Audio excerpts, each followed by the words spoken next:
Masih kalah juga. Guru memang hebat.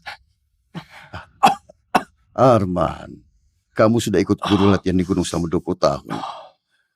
Nggak ada yang bisa kuajari lagi. Kalau kamu nggak ada urusan lain, bereskan barangmu. Turun gunung saja. Hah? Bukan.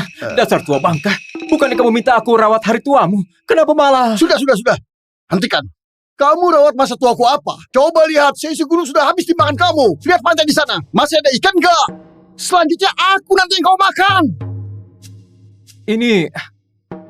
Aku nggak peduli. Aku nggak mau turun gunung. Kau...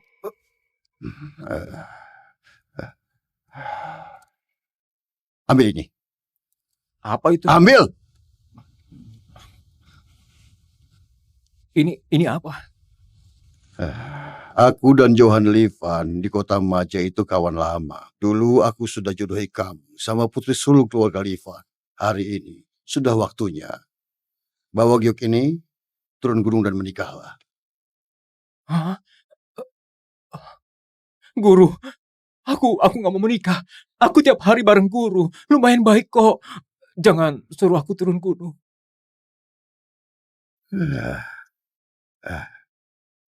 Bukannya kamu ingin tahu identitas dirimu? Tanyakan ke Johan. Dia bisa kasih tahu kamu. Sebelum itu, kamu harus jalani pertunangan itu. Setelah turun gunung... Guru, mulutmu...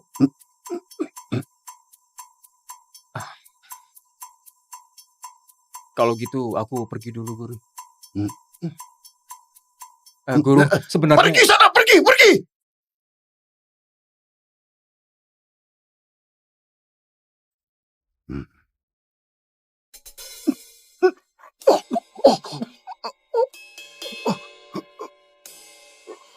Dasar keparat.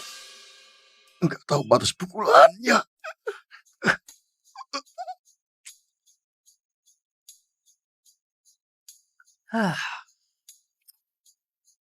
Kalau jalan kaki ke kota Maja, mungkin baru sampai tengah malam. Hah? Penyelamat datang. Hei! Numpang mobil! Hei! Siang bolong ngebut begitu. Mau terbang apa? Aduh. Dasar gila! Ngebut amat! Kamu... Tampaknya kalian belum tahu kehebatanku.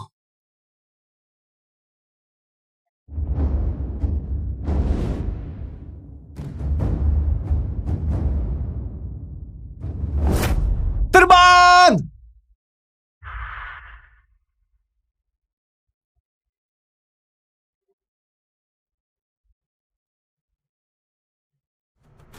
Orang-orang itu mau ngapain? Hari ini kakek mau bikin wasiat. Kak Nisa mungkin sudah gak sabar. Kakekmu memang paling sayang sama dia. Dia perlu banget sekejam ini.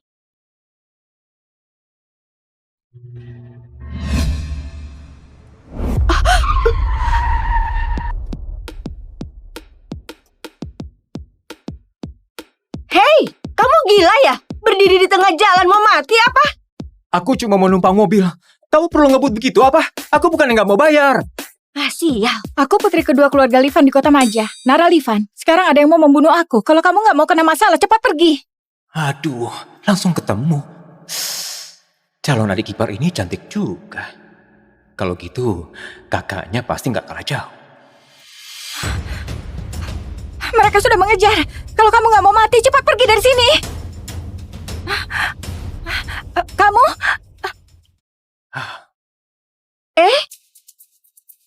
Ngapain bengong? Bukannya ada yang kejar mau bunuh? Cepat injak gas.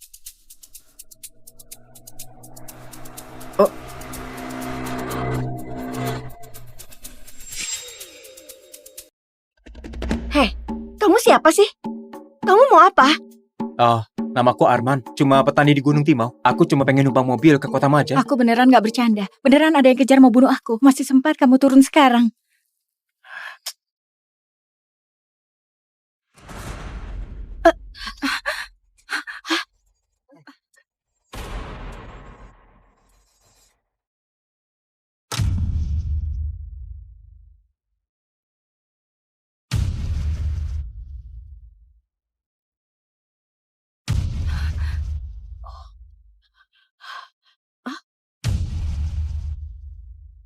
Nggak ada habisnya ya. Hei, mau apa kalian?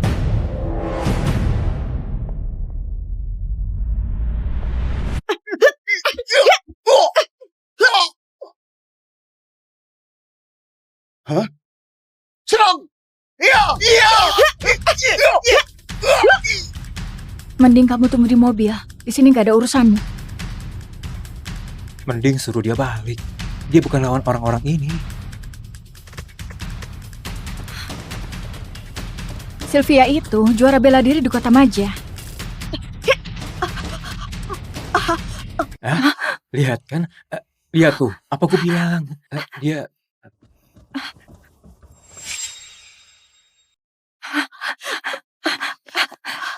Kamu gak apa-apa? Aku nggak bisa lawan mereka. Cepat lari. Sylvia! Nisa bayar kalian berapa? Aku kasih 2 kali lipat. Kamu ajari aku bekerja, Riko! Sialan!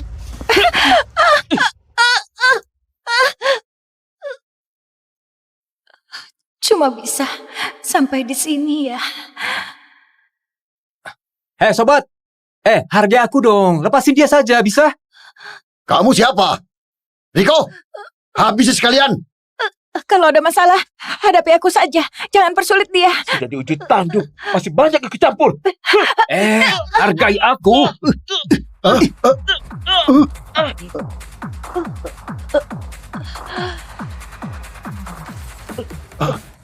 Ayo hajar dia!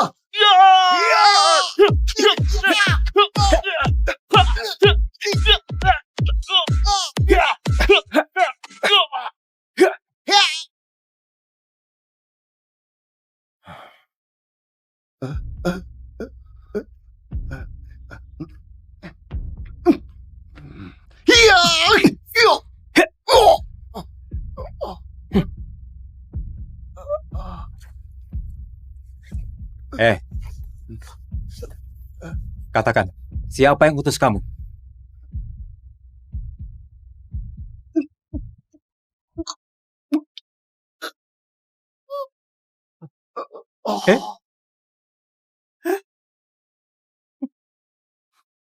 Lumayan profesional juga.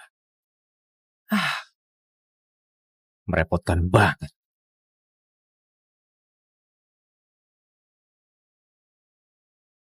Jangan bunuh aku. Jangan bunuh aku. Sudah sadar? Mana Sylvia? Bukannya di sebelahmu? Sylvia, sadarlah. Sadarlah. Kamu baik-baik saja. Kamu yang nolongin kami. Iya.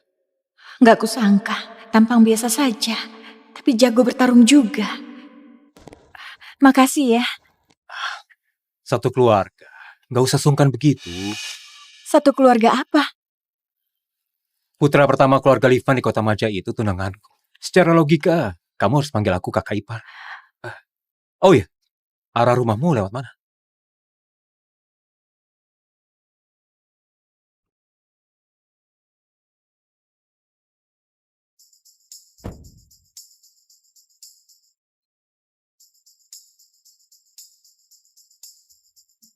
Nara, dia bilang dia kakak iparmu. Lalu kamu beneran bawa dia pulang? Tadi kalau bukan dia yang bantuin kita semua nggak bisa pulang. Percaya dia sekali lagi. Tapi Wah, besar banget. kamu nggak merasa dia kayak pengemis? Memang sedikit sih.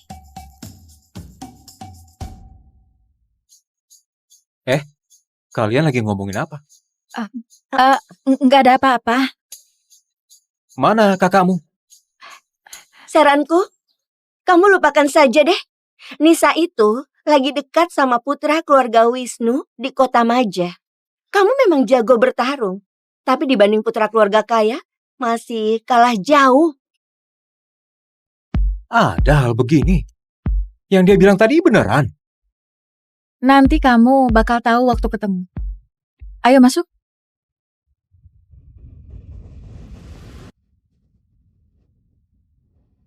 Ya, gantung di sana. Ayo, di tengah sana juga gantung satu. Cepatlah.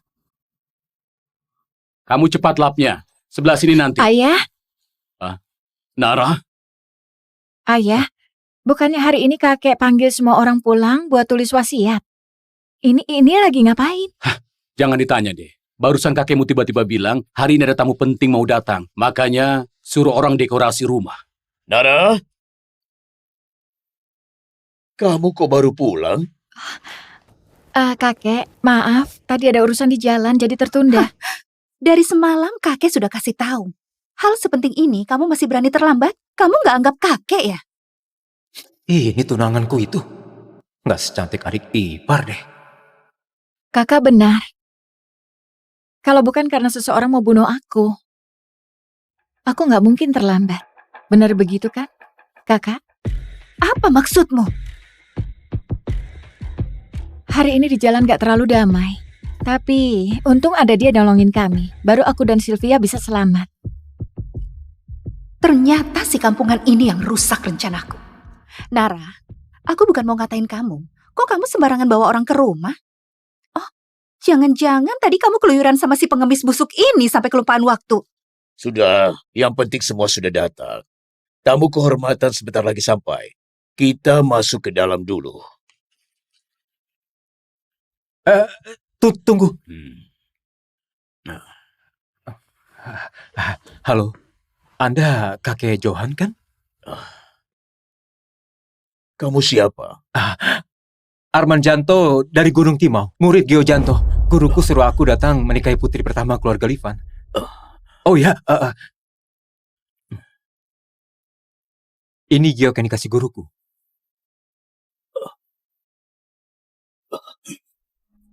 Aku adalah Johan. Beri salam untuk Tuan Arman. Aku nggak pantas. Berdirilah. Kok orang keluarga Wisnu belum sampai? Nisa, kamu yakin Tuan Winston bakal datang melamar hari ini? Ngapain buru-buru, Ayah? Lagian Tuan Winston sudah lamar aku. Maharnya juga sudah diantar. Dia datang melamar ini. Itu cuma formalitas saja. Tunggu kakek bagi warisan. Baru umumkan kabar bahagia ini juga nggak telat.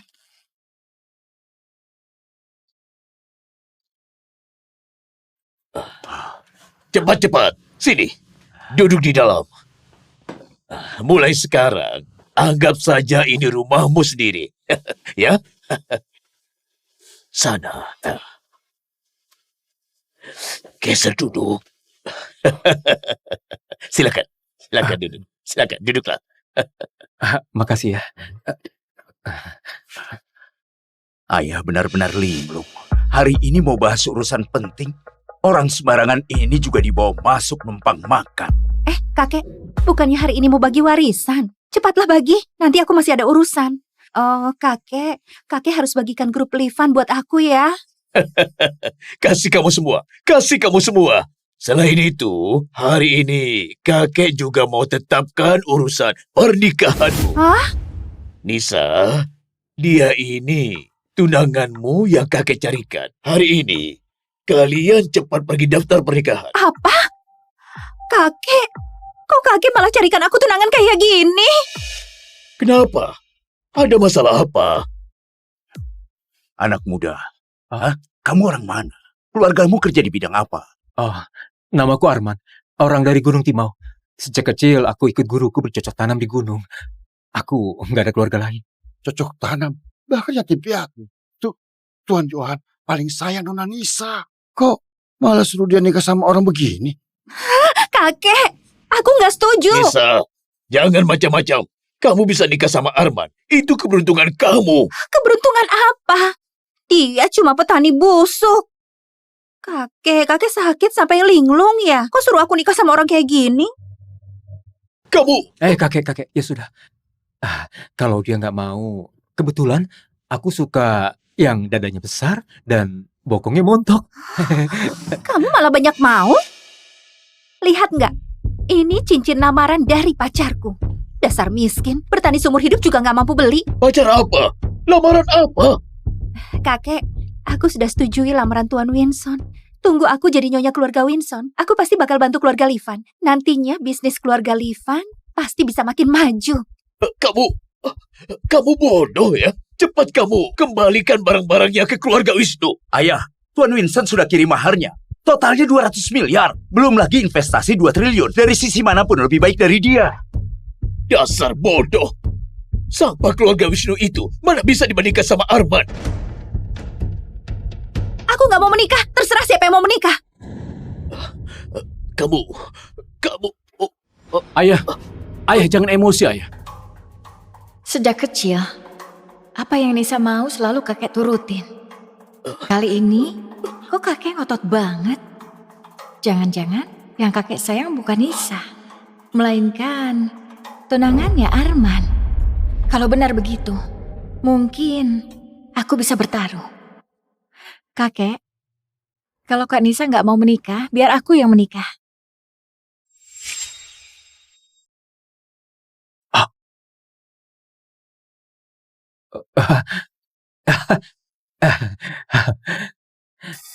Memang adik ipar yang berselera bagus. Sembarangan. Kamu ikut-ikutan apa?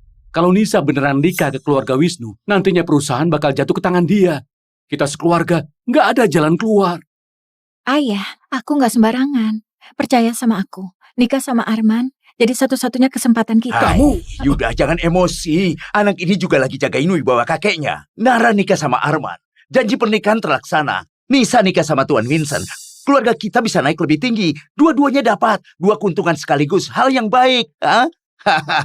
Benar. Ini ucapan Jody masuk akal. Iya kan? Arman, kamu gak usah bingung. Dari 2 gadis ini, mana yang kamu pilih? Kakek bakal pertaruhkan nyawa tua ini buat laksanakan pernikahan ini. Kakek, ucapanku tetap sama. Aku suka yang dadanya besar dan bokongnya montok. Nggak tahu malu. Diam! Dulu kakek terlalu manjain kamu. Dikasih kesempatan kamu malah tolak. Kedepannya, kamu pasti menyesal. Nara, anak baik. Hari ini, kalian pergi daftar menikah. Gak kusangka, aku belum pernah pacaran sekalipun. Tapi tiba-tiba harus menikah sama orang yang baru ku kenal belum setengah hari. Villa di Teluk Naga itu, kakek alihkan buat kalian. Anggap jadi rumah pengantin. Kakek, bukannya kakek janji villa itu mau dikasih ke aku. Kok malah kasih ke pemungut barang buanganku dan si pengemis ini? Villa itu memang rumah pengantin yang aku siapkan buat Arman. Kakek, Teluk Naga itu tempat apa? Yang tinggal di sana toko penting di Kota Maja. Kalau aku tinggal di sana, dengan kemampuanku bisa tarik relasi banyak buat keluarga Livan. Kasih ke dia yang bisu ini. Selain pungut barang buanganku, dia bisa apa lagi? Bukannya sia-sia. Kakek sudah putuskan. Jangan dibahas lagi. Aduh, kakek. Kakek benar-benar linglung. Soal pembagian warisan, tunggu Arman dan Nara resmi menikah, maka kakek akan buatkan ulang wasiat kakek. Ayah, cepat pelayan. Bawa ayahku pergi istirahat. Arman, Iya. tempat ini adalah rumahmu. Jangan sungkan ya. Kakek istirahat sebentar dulu.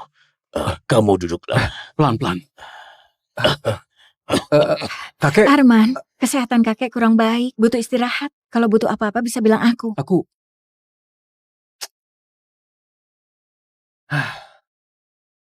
Sudahlah. Soal asal-usulku, tunggu ada kesempatan saja baru tanya. Nara, jangan sombong dulu. Kamu kira dengan dapetin villa jelek itu kamu bisa balikan keadaan? Mimpi. Kakek cuma linglung sesaat. Kasian banget, kamu malah pungut barang buanganku. Kamu juga.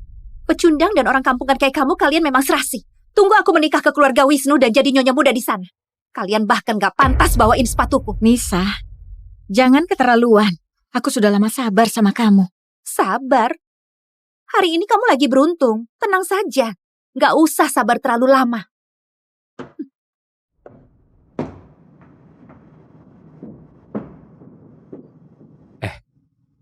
Kalian bersaudari? Kok musuhan segitunya? Dulu kamu pernah rebut cowoknya. Jangan asal bicara. Sejak kecil Nisa selalu menindas Nara, yang hari ini belum seberapa dibanding biasanya. Kamu nggak Cukup. tahu? Malam ini, kamu tinggal di rumahku. Oke. Ayo pergi. Tunggu. Kenapa? Boleh bungkus? Aku lapar.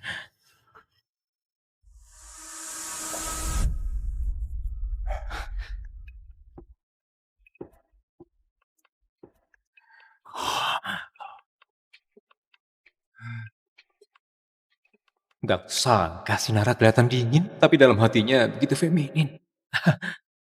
Jangan bergerak. Ada apa? Lepas sepatumu. Ah. Kamu ngapain? Ini sandalku. Lalu mana punyaku? Sementara belum kusiapin. Oh. Jadi aku nyeker. Kalau gitu, kamu pakai punya aku dulu.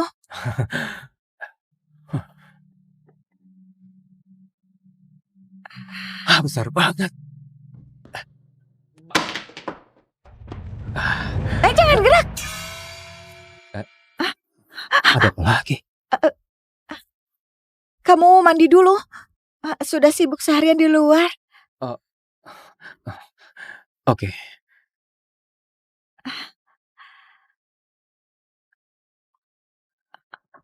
Kamu ngapain? Mana tempat mandinya? Makasih banyak.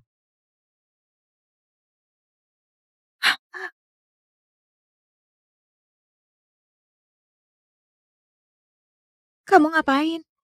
Nggak ketemu. Di sana atau di sana?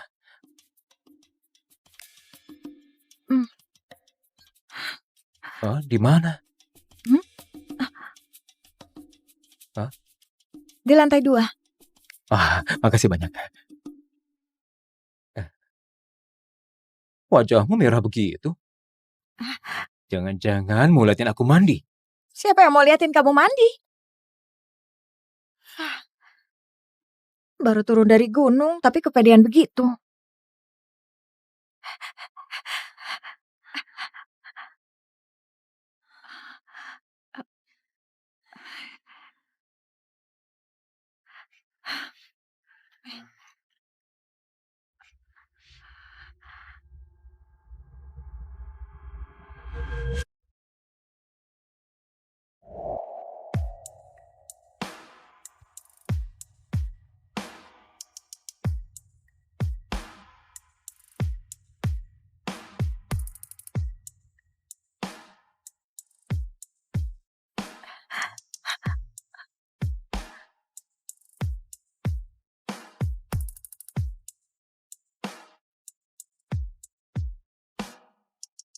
Dik, aku tahu kamu naksir sama aku. Tapi nggak usah segitunya. Ngaco kamu.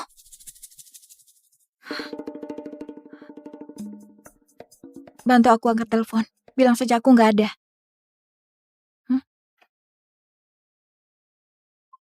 Nara, akhirnya kamu angkat teleponku. Malam ini ada pesta dansa. Aku pengen ajak kamu bareng. Istriku sudah istirahat.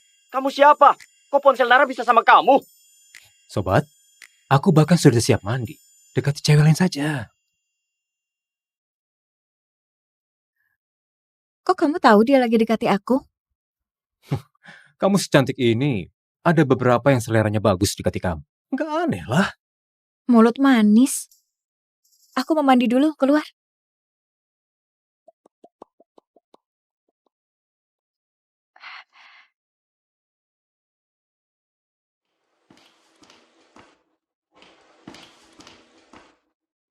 Arman, kamu lagi ngapain?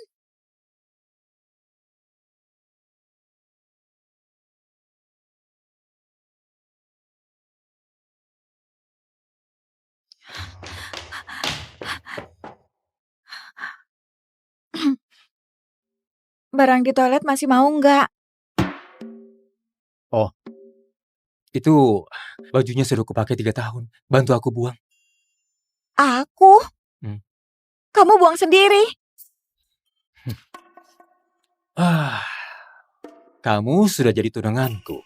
Kenapa kalau bantu buang celana dalamku? Kamu ini bisa jaga batasan nggak? Tapi hari ini kamu bilang mau nikah sama aku.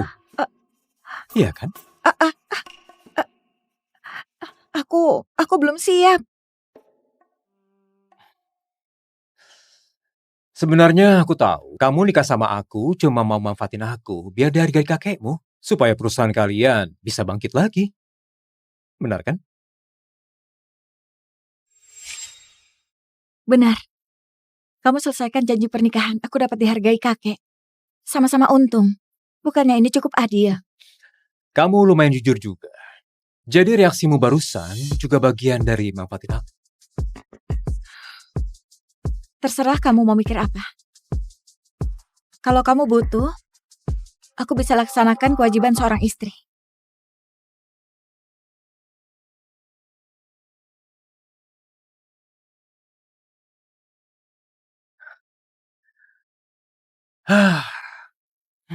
Gak perlu. Aku lihat kamu itu orang pintar. Kedepannya kita cukup jadi suami istri sebatas status. Gak saling ikut campur. Kamu jalan hidupmu, aku jalan hidupku. Jelas sama jelas, enak buat semuanya.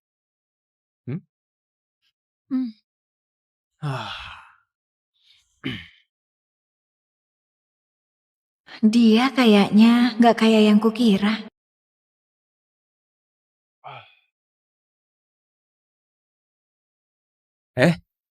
Ngapain kamu bangunin aku pagi-pagi begini?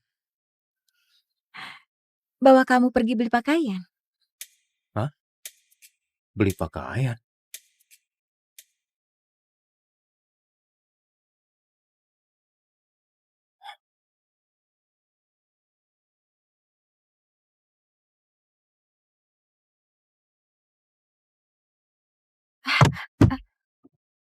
Kamu ngapain?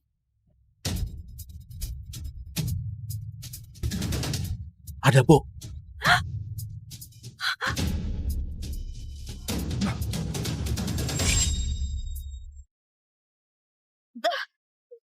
You have no right. This was my father's house. But, Felicity! Mr. BC, you handled all of father's affairs. Show them the accounts. He had no outstanding debts. How I wish that were true. But this gentleman has several notes bearing your father's signature. God rest him. He said there was money put away. A dowry. He promised that I'd always be taken care of. Quite ruined, 18 and destitute, cast from her own home. What's left for her? Governess work, if she's lucky. Or she'll take to the streets and become a fallen woman.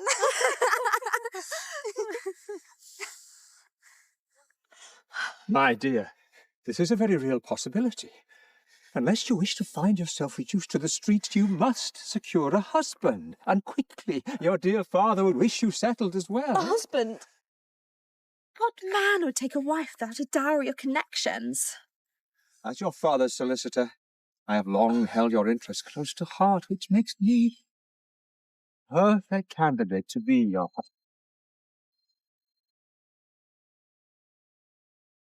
Lord de Boff? What's that crest on the door?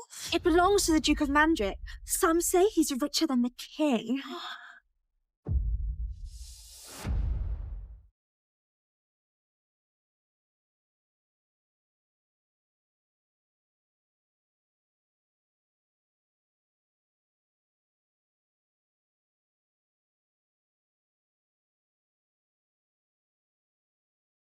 Heaven help me, what handsome man! Imagine getting his attention. A girl would be set for life. What possible business could he have here in Belbury?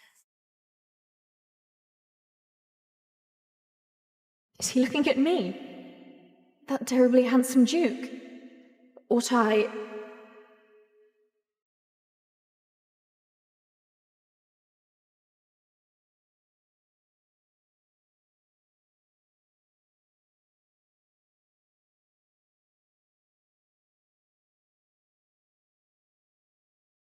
Clearly, just a bumbling country girl. Your Grace, I'm terribly sorry. Miss Felicity Bishop, I presume. Now, your cousin, the Earl of Shepley, has asked me to act as your temporary guardian. My guardian? My principal duty will be to shepherd a suitable marriage for you before season ends. A marriage for me? Is that all you have? We depart for London presently. Your Grace, please, wait. While I appreciate your sponsorship, I've only just learned of my father's considerable debts.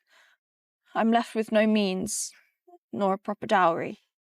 Your Grace, if I may, as the late Mr. Bishop's solicitor, I must point out that Felicity would indeed be a laughing stock in London. What respectable gentleman would propose to a penniless ignorance? I don't recall asking for your assessment, sir.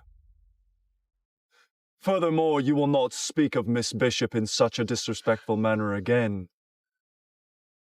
Understood. Why, yes, Your Grace. Yet Your sole task will be to prepare a complete account of Mr. Bishop's assets and bring it to me in London for review. Miss Bishop?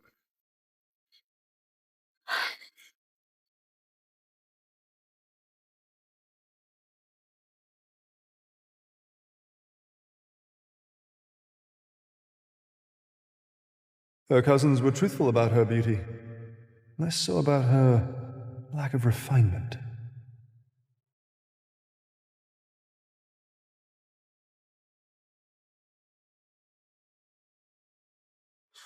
Lord Bartholomew and Lady Marian were already in Yorkshire when they heard of your father's passing. Apparently, he'd requested that they see you settled with a husband.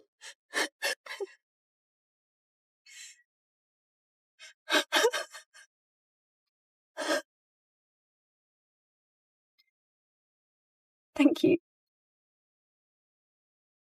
You have my condolences, Miss Bishop, but the season waits for no one. Grief is a luxury you cannot afford if you hope to secure a match.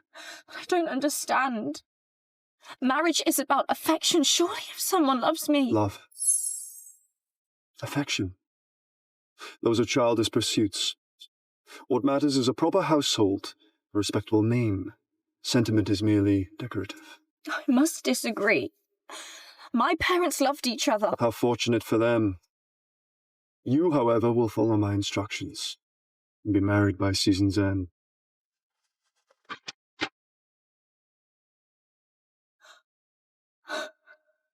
An unfeeling tyrant? Is he made of stone?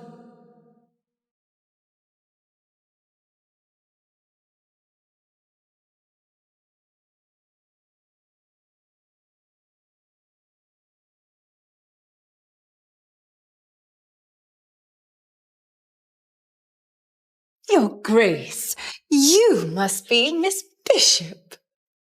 My aunt, Lady Greta, will oversee your preparation for the season. She will tutor and chaperone you as needed. Don't worry, we'll tackle it together. But first, you must be hungry.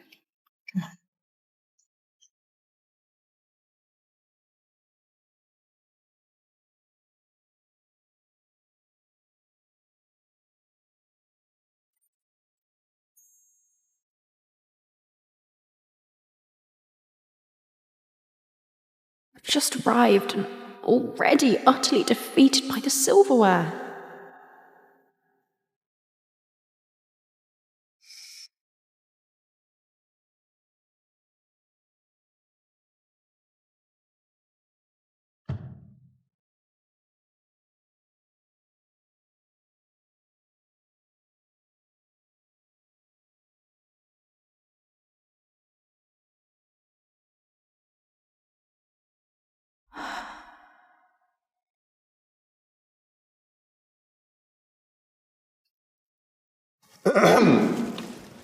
Miss Bishop, one does not clean one's fingers thus, and one employs the correct implement.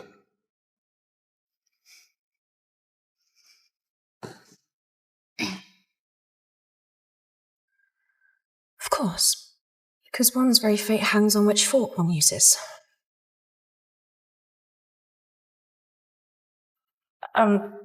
Yes, Your Grace, I understand. Well, well, someone who can actually move that stone face. I shall be attending Mr. Turner's ball in 3 days, Miss Bishop. Ah, I see. A proper young lady would remark how agreeable it will be to see me there. I was invited. Oh, well, I shall be sure not to embarrass you with any errant forks. Clumsy, yes, but she has a sharp tongue on her. Lady Greta, it appears that Miss Bishop will need to devote herself to the next 3 days of learning how to conduct herself in polite society. Of course, I shall see to it.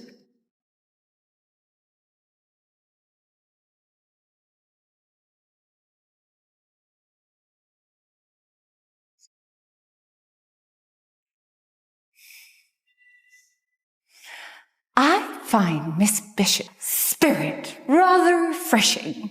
Do you? When her cousin Lady Marian returns from Yorkshire, I know you mean to court her. She's wealthy, well-connected, perfect Duchess material. But perhaps you ought to consider someone that keeps you on your toes. Someone like Miss Bishop. Perhaps you ought to consider someone that keeps you on your toes. Someone like Miss Bishop. I assure you, Aunt Greta, that's the last thing I need. We'll see, nephew, we'll see. Take your saucer and bring it up to your body. Take a hold of the handle with 3 fingers and take just a small sip.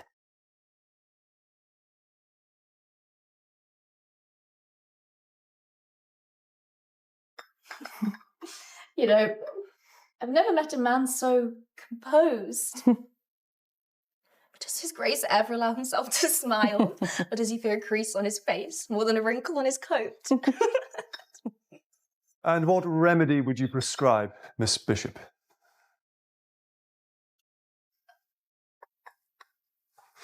It appears impropriety is contagious. Shall we begin your lessons, Aunt Greta? Certainly, Your Grace. Come, my dear.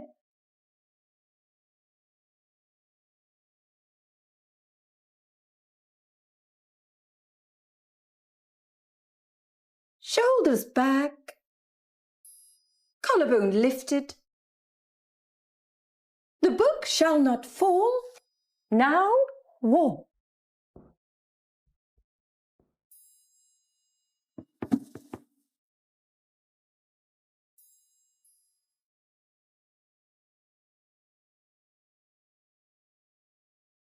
Hands at your sides, Miss Bishop.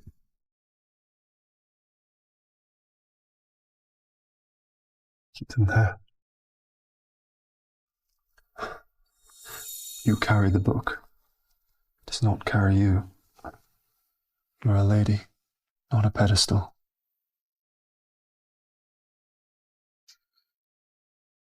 Give me your hand.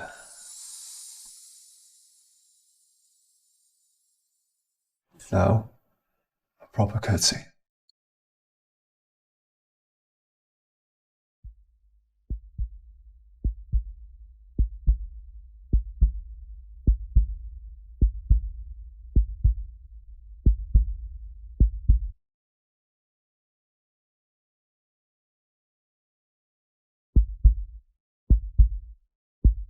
My. Usually it takes weeks for a couple to find such rhythm. We are not a couple. This idea is absurd. Miss Bishop and I could not be more Unsuited. I fear we are of two entirely different species, Your Grace. Very well, ladies. I have business to attend to. I shall see you at the Modiste this afternoon.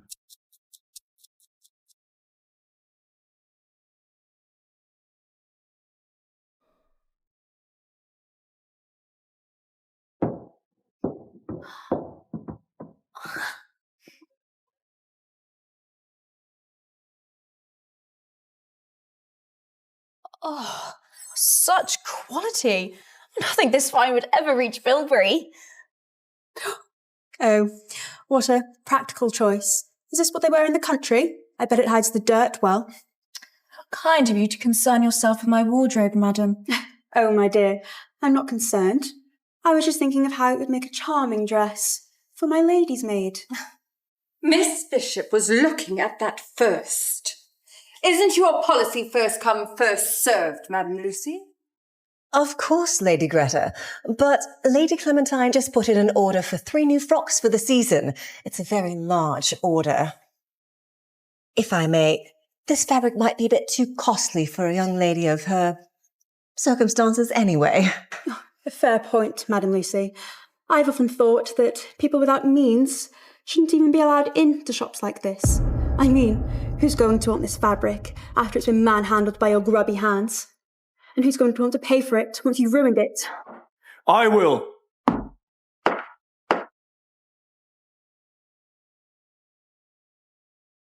Your Grace, I did not know you were coming.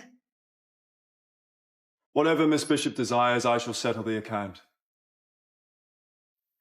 Was that in question?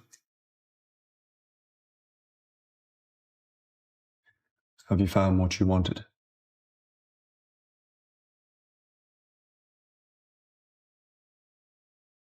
My ward, Miss Bishop, needs a full wardrobe in 3 days. Use your finest fabric, anything she desires, and send me the bill. I trust you understand the urgency of the commission. Of course. My lady, forgive me. I just remembered the silk was set aside for a very important order.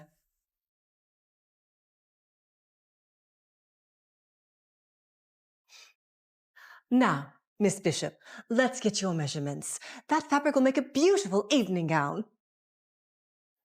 Your Grace, this is far too generous. It is my duty as your guardian.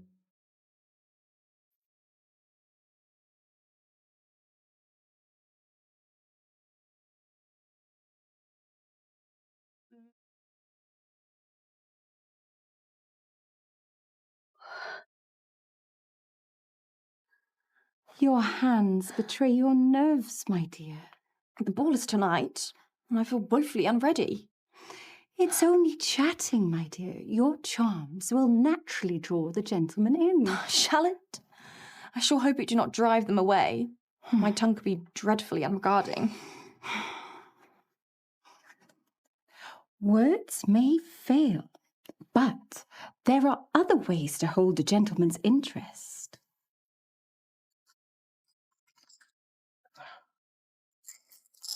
Punctuality, it seems, is too much to ask. Our apologies, Your Grace.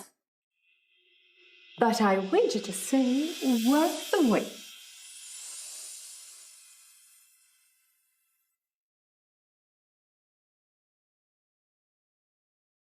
Ah! Selon l'alchimie de l'élixir de l'immortalité, il me faut des herbes précieuses. Alors ça entre dedans! Ah! Et l'herbe spirituelle, on l'ajoute dedans aussi! La fleur de l'au-delà. Ça s'y ajoute! Le jade précieux. On va l'incorporer! L'esprit de glace, l'essence du dragon, la terre qui régénère et l'essence d'or. Tout cela rejoint le mélange.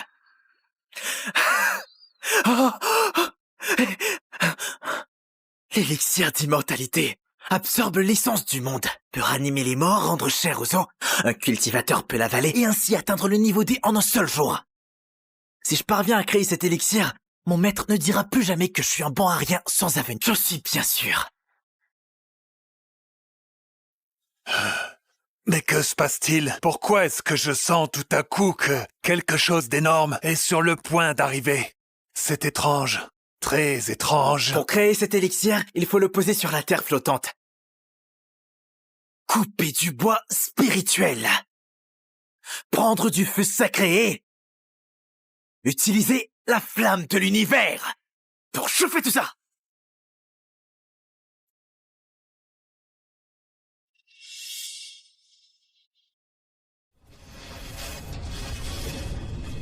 Ah, incroyable! C'est l'élixir d'immortalité. C'est l'épreuve de sa formation. Ce petit vaurien a déjà atteint le niveau H et voilà qu'il vient saccager mon trésor. C'est vraiment insupportable! Insupportable! Ah, mais attends! Ce manuel d'alchimie ne parle pas d'un tel changement céleste lors de la création de la pilule. Ah, Clément! Espèce de petit vaurien! Ah! Mes plantes précieuses, mon herbe spirituelle, mon esprit de glace, mon essence du dragon et ma terre régénératrice, tout cela a disparu! Maître! Ils sont dans le chaudron.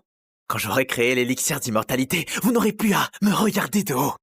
Oh! Toi alors! Quel gâchis! Quel péché! Tu gaspilles tout ça! Tu utilises un chaudron de fer pour faire l'élixir d'immortalité! Tu crois que c'est à la portée de n'importe qui? Ah! À l'époque, je n'aurais jamais dû te recueillir sur cette montagne. Si tu n'avais pas utilisé le chaudron magique pour préparer l'élixir, tout serait complètement détruit. Complètement détruit, tu entends?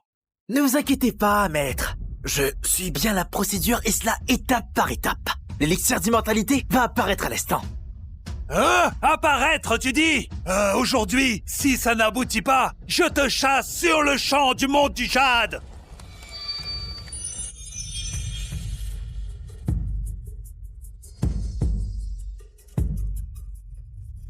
Hein?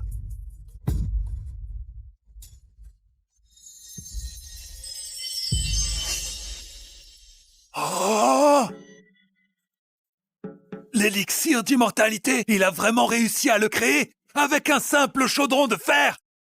Mais c'est quoi cette histoire? Qui pourrait croire une telle histoire? Par mes ancêtres. Mais alors c'est le fils d'un dieu? Oh oui, je crois que c'est ça.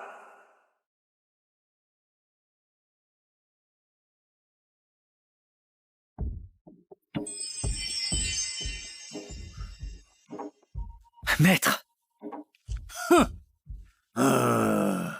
Maître, l'élixir est finalement prêt. Ne m'expulsez pas de la montagne. Ah, ça ne tient plus, ça ne tient plus. Je ne peux plus me retenir. Il a beaucoup pratiqué. Pendant 10 ans, et il est déjà au niveau H. Il m'a même dépassé. Il forge des armes célestes comme si c'était de simples objets. Maintenant, il a réussi à faire l'élixir de l'immortalité dans un wok en fer. C'est extraordinaire. J'ai dû pratiquer pendant plus de 30 000 ans. Et j'ai eu beau essayer et réessayer encore. Jamais je n'ai réussi à en créer un. Maître, ne vous fâchez pas. Le manuel dit que cet élixir augmente la pratique et les racines spirituelles. Quand je l'aurai pris, mon niveau augmentera très vite. Vous serez fiers de moi. Non! N'avale pas ça! Toi! Gaspillage! Gaspillage! Ah! Maître, pourquoi je ne sens rien? Mon niveau n'a pas changé. Tu as déjà dépassé le niveau H. Prendre 10 000 élixirs de l'immortalité ne te servira à rien. C'est du gaspillage enfin.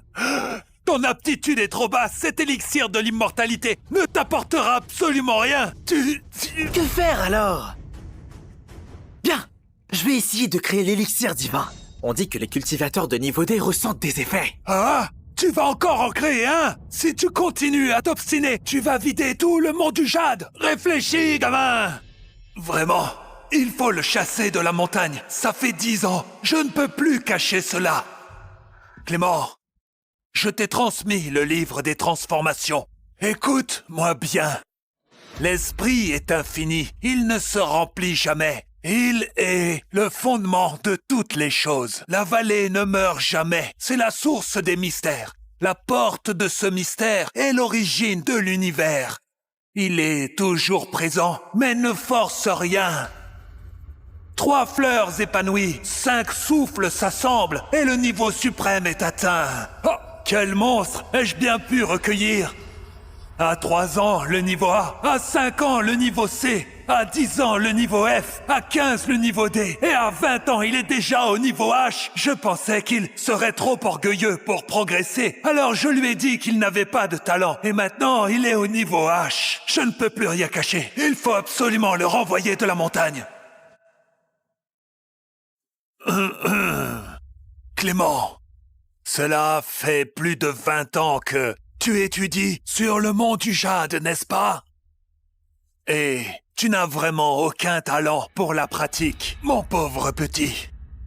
Viens là, donne-moi un coup de poing, utilise ta force pour que je puisse voir un peu ta progression. Si jamais tu n'as pas évolué, alors tu descendras de la montagne et quitteras le mont du Jade pour toujours. Maître, je ne veux pas descendre. J'ai travaillé vraiment dur. Évaluez-moi. Point de la réincarnation.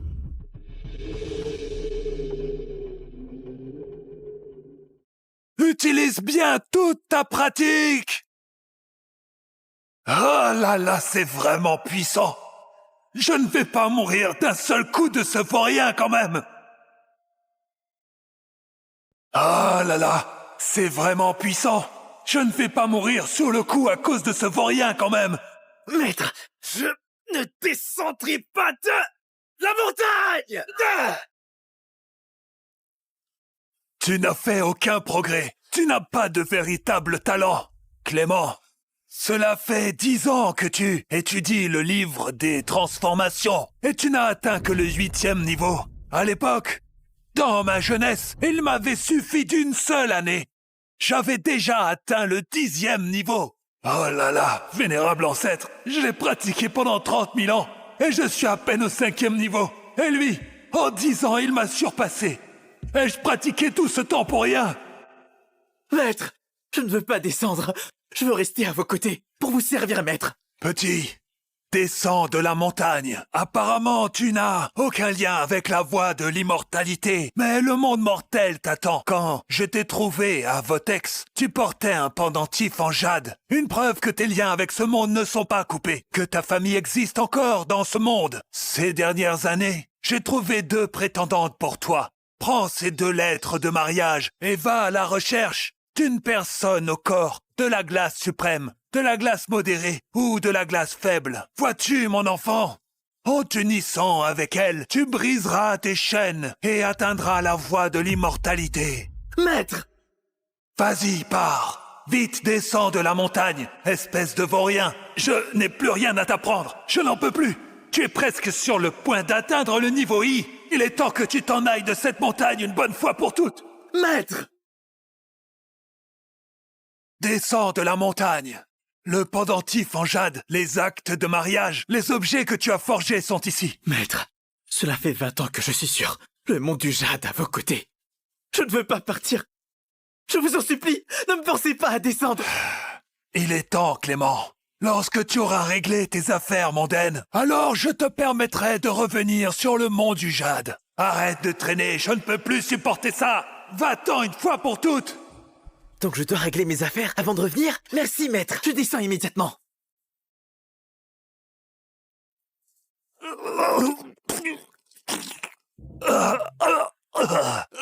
J'ai combattu à travers les 3 royaumes et jamais je n'ai rencontré d'adversaire. En 30 000 ans, je n'ai jamais été blessé. Aujourd'hui, ce petit garçon m'a presque tué. Il a failli m'avoir. Non, il faut qu'il descende de la montagne. Sinon, il saura que je n'ai plus rien à lui apprendre. S'il découvre que c'est moi qui l'ai trompé pour le faire descendre, il ne reviendra pas calmement.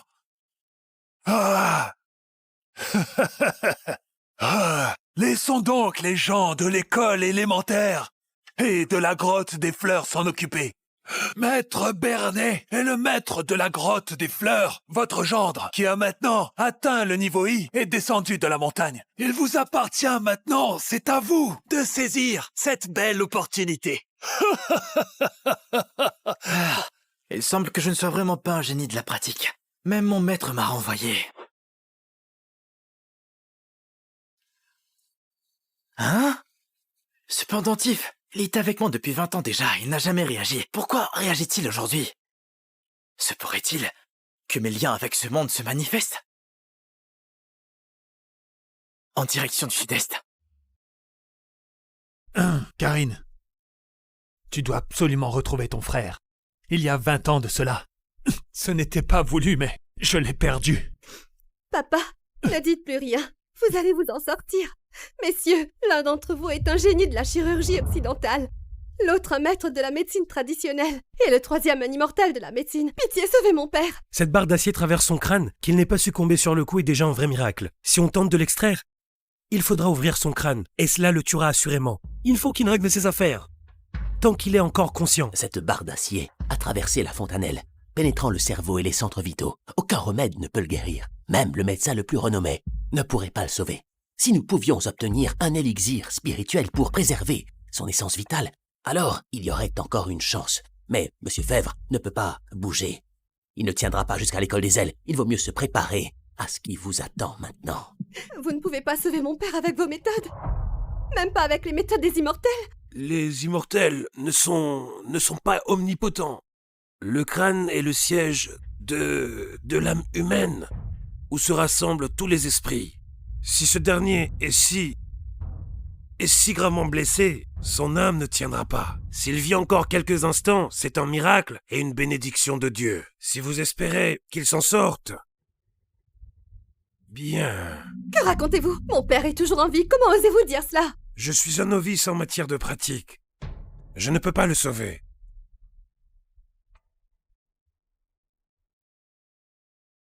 Pour l'instant, je peux utiliser cet encens pour apaiser ses âmes et maintenir ses esprits dans son corps. Mais si on ne règle pas ses affaires rapidement, une fois que l'encens brûle entièrement, ce sera terminé pour de bon. Messieurs, je vous en prie, sauvez mon père. Si vous le faites, ma famille pourra répondre à toutes vos demandes. Et en plus, ma famille possède un destin lié à l'école des ailes. Avoir ce destin veut aussi dire devenir immortel. Si l'un d'entre vous parvient à le sauver, ce destin sera le vôtre, je vous en prie. Ce n'est pas que nous ne voulons pas, mais la blessure de votre père est trop grave. Cet encens ne pourra tenir qu'une demi-heure seulement. Mademoiselle, il serait sage que votre père règle ses affaires. Karine, je te confie, ce pendentif en jade, ce qui se passe aujourd'hui n'est pas une coïncidence. Je soupçonne que ceux qui m'ont fait perdre ton frère il y a 20 ans sont de retour. Bien que tu sois ma fille adoptive, je t'ai toujours traitée comme ma fille biologique. Après ma mort, tu devras retrouver ton frère Clément. La moitié de l'héritage de notre famille lui reviendra. Si tu ne parviens pas à le retrouver, tu seras la seule héritière de notre patrimoine. Papa, je ne veux pas vous perdre. Papa, ne vous inquiétez pas, je retrouverai mon frère. Quelle malveillance écrasante. Vieil homme, ça t'amuse d'avoir une barre de fer dans le crâne? Vieil homme, tu trouves ça amusant d'avoir une barre d'acier dans le crâne? Tais-toi, tu racontes n'importe quoi. C'est comme ça que tu parles. Attrape-le et donne-lui une gifle. Attendez, je ne me moquais pas. Je voulais juste dire qu'il faut retirer cette barre d'acier de sa tête au plus vite. Cet encens ne fait que l'apaiser un peu. Il ne sauvera pas sa vie. Si on ne la retire pas, il ne tiendra pas 10 minutes. D'où viens-tu, garçon? Comment oses-tu dire ça ici? C'est de l'encens apaisant, réservé aux immortels. Ignorant. Cet encens a le pouvoir de préserver les esprits. Et même s'il ne sauve pas la vie de M. Fèvre, il peut l'empêcher de perdre la vie pendant une demi-heure. Si on retire ça, il mourra sur le champ. Et il n'y a pas que cela. Un humain qui en respire peut vivre plusieurs dizaines d'années de plus. Et pour un immortel, il peut même améliorer son niveau de cultivation. C'est impossible. J'en ai fabriqué des centaines. Mon maître m'a dit que cet encens c'est juste pour chasser les moustiques. Ça n'a aucun effet sur l'amélioration de la pratique. Sinon, pourquoi je serais à ce niveau? N'importe quoi. Cet encens est fait avec de l'ambre. Seuls ceux qui ont atteint le niveau H peuvent le fabriquer. C'est rare dans le monde. J'ai mis plus d'une centaine d'années à en faire 3 bâtons. Et toi, tu oses dire que tu en as fabriqué des centaines? C'est impossible! Mon maître m'a dit que même un cultivateur de bas niveau H comme moi peut fabriquer ce genre d'encens. C'est de la camelote. Bon, peu importe, laisse tomber. Bon, ça suffit maintenant, arrêtons de parler. Mais il faut absolument retirer cette barre d'acier de sa tête. Sinon, il va mourir, j'en suis certain. Mais quelle arrogance! Nous n'osons pas le faire. Comment oses-tu dire que tu peux le faire? Si on retire ça, il mourra sur le champ. Mais non! Écoutez-moi maintenant. On utilise l'énergie immortelle pour forger une aiguille d'or et bloquer les 2 points d'acupuncture du crâne pour maintenir son âme. Puis on scelle ces 3 points d'acupuncture vitaux pour protéger son esprit. Ça lui donnera une protection de 15 minutes. On pourra retirer la barre. Cette méthode, je l'ai vue dans un manuel de médecine immortelle. Seul un maître de niveau H peut l'appliquer. Comment tu sais ça? Qui t'a appris ça? Mais qui est donc ton maître? Je viens du mont. Non, non. Mon maître est trop puissant. Et moi, mon niveau de pratique est faible. Si je dis son nom, ce serait une honte pour lui, n'est-ce pas? Je viens d'une petite secte, sur le mont Solva. Il n'y a que mon maître et moi. Vous n'en avez sûrement jamais entendu parler. En fait, mon maître m'a expulsé de la secte parce que mon niveau de pratique était trop faible. Hey, je n'arrive pas à croire qu'un disciple rejeté d'une petite secte connaisse aussi bien cette méthode immortelle. De quelle méthode immortelle parlez-vous? Mon maître m'a dit que toutes les personnes pratiquant l'immortalité la connaissent. Alors, vous êtes cultivateur, non? Vous devez bien connaître cette méthode. Alors pourquoi ne faites-vous rien pour sauver cette personne? Ils ne veulent pas sauver mon père? Tu racontes n'importe quoi! Cette méthode peut sauver des vies! Mais seulement ceux qui ont atteint le niveau H peuvent l'exercer. On est à peine au niveau C. C'est pour cela que nous ne pouvons pas l'utiliser. Mon maître m'a dit que le niveau C est bien plus élevé que le niveau H.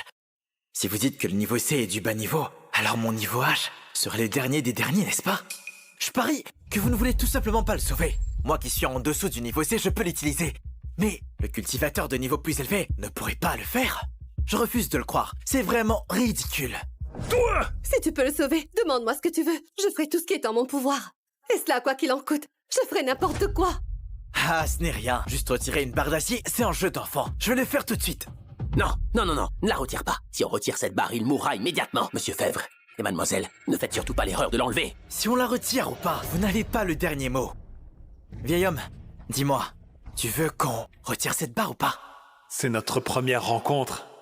Et pourtant, pourquoi ai-je l'impression de connaître ce jeune homme? Comme si je pouvais lui faire confiance. Monsieur, allez-y, retirez-la tout de suite. Allez-y. D'accord. Attends, si quelque chose arrive à mon père, ma famille ne te pardonnera jamais. Karine, je suis gravement blessé. Si on ne retire pas cette barre, c'est la mort assurée. Si on la retire, il y a encore une chance. Pourquoi ne pas essayer? Si je meurs, alors c'est que c'était mon destin. Ce n'est pas sa faute. Monsieur, allez-y, s'il vous plaît. Retirez-la. Oh non! L'encens apaisant va toucher à sa fin. Il est sur le point de s'épuiser. Il n'y a plus de temps. Vieil homme, tiens bon. Vite. Allez, tiens bon. Papa, ça va, papa? Sans anesthésie ni désinfectant, il le retire. Ce jeune homme a de mauvaises intentions. Il va tuer le maître de famille Fèvre. On dirait que vous ne comprenez rien à ma méthode. Cette barre d'un doigt de large pénètre le cerveau sur 3 pouces. Chaque pouce retiré nécessite un mantra des âmes pour sceller les 3 âmes. Mais au début, ça fait très mal. Ah, mais si on applique quelques bâtons de l'encens apaisant, ça aura un effet d'anesthésiant. Ça ne fera plus si mal. Que dis-tu? Quelques bâtons supplémentaires? C'est facile à dire. Cet encens apaisant, même toutes les sectes réunies n'en ont même pas 100. Donnez-nous encore des bâtons. Je suis vraiment prête à offrir toute la richesse de ma famille, même notre destin en échange. Ce destin est vraiment précieux. Mais l'encens apaisant, je n'en ai qu'un seul en ma possession. En réalité, j'ai 3 bâtons d'encens sur moi. Mais c'est un trésor, un cadeau pour l'école des ailes. Il serait impensable de le gaspiller pour un mourant. Tu es avare. Tu ne veux pas utiliser un bâton d'encens. Et tu es un pratiquant de l'immortalité. Voilà, allume-les. C'est faux, c'est faux. C'est impossible qu'il y ait autant d'encens apaisants. Oui, je vous l'ai bien dit. J'en ai des centaines. Si vous en voulez, suivez-moi un jour à ma secte et vous verrez. Croyez-moi. Tu me touches vraiment. Cela me fait mal. Ai-je donc pris la mauvaise voie de l'immortalité? Cet encens apaisant est de mauvaise qualité. Impossible. Impossible. Il doit vouloir se jouer de nous. Tout ça, ce sont des illusions. Il doit être un vieux de la secte. Juste là pour nous embêter. Le soleil, la lune et les étoiles traversent le ciel sans perturber la...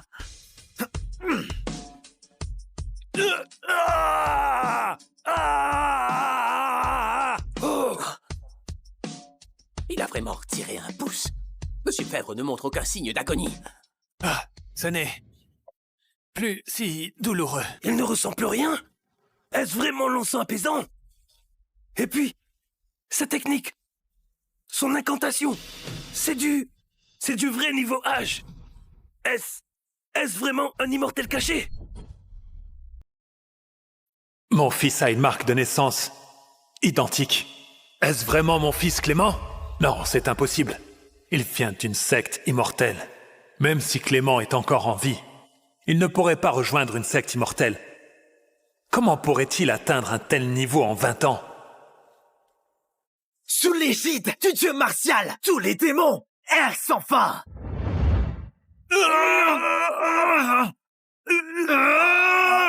Les sept encens s'allument, mais le souffle de vie perdure. Même les 3 médecins divins étaient impuissants. Ils y arrivent. C'est une méthode incroyable. Il a sauvé un homme mourant. Est-ce un immortel caché? Mais il est très jeune. Mais il pourrait avoir déjà des millénaires de pratique.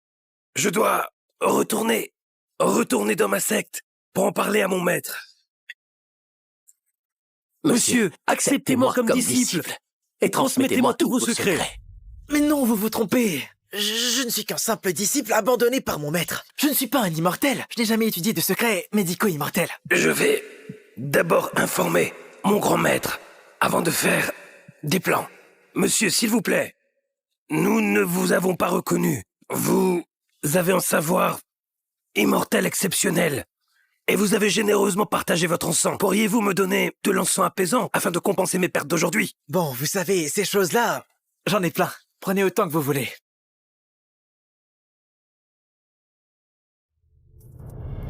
Monsieur, attendez! Je ne saurais jamais comment vous remercier. Acceptez ma prosternation, je vous en prie. Non, levez-vous. Je ne suis vraiment pas un immortel. La technique que j'ai utilisée, mon maître l'a déjà dit. C'est une méthode que n'importe qui peut réaliser.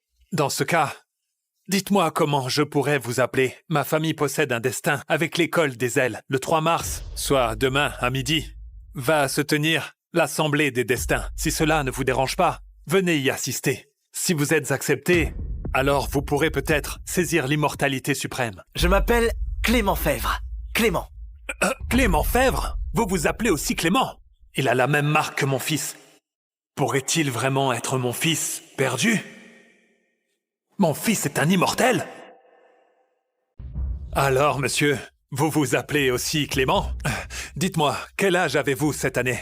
Je vous ai dit que je ne suis pas un immortel. Juste un bon à rien sans aucune aptitude. Et que je connais à peine la médecine. Appelle-moi simplement Clément. Quant à mon âge, je n'en ai aucune idée. J'ai grandi dans la montagne depuis mon enfance. Selon mon maître, j'ai cet âge-là. Il avait déjà pratiqué pendant 2000 ans. Il semble simplement avoir le même nom que mon fils perdu. J'ai un peu plus de 20 ans. Mon maître m'a dit que mon destin se trouve dans le sud-est, à Votex. Là-bas, je pourrais retrouver mes parents. Si je les trouve, je leur demanderai pourquoi ils m'ont abandonné. Pour tout te dire, j'ai aussi étudié l'immortalité. Mais mon talent est limité. Je n'ai jamais obtenu la moindre reconnaissance. Le fondateur de l'école des ailes m'a dit que ma fille Karine possède un corps de la glace modéré. Et si on couche avec elle, alors cela pourrait vous changer. Papa, ça veut dire quoi? Vous voulez que je l'épouse? Il m'a sauvé la vie et je ne peux pas rester indifférent. Et puis il est tellement capable.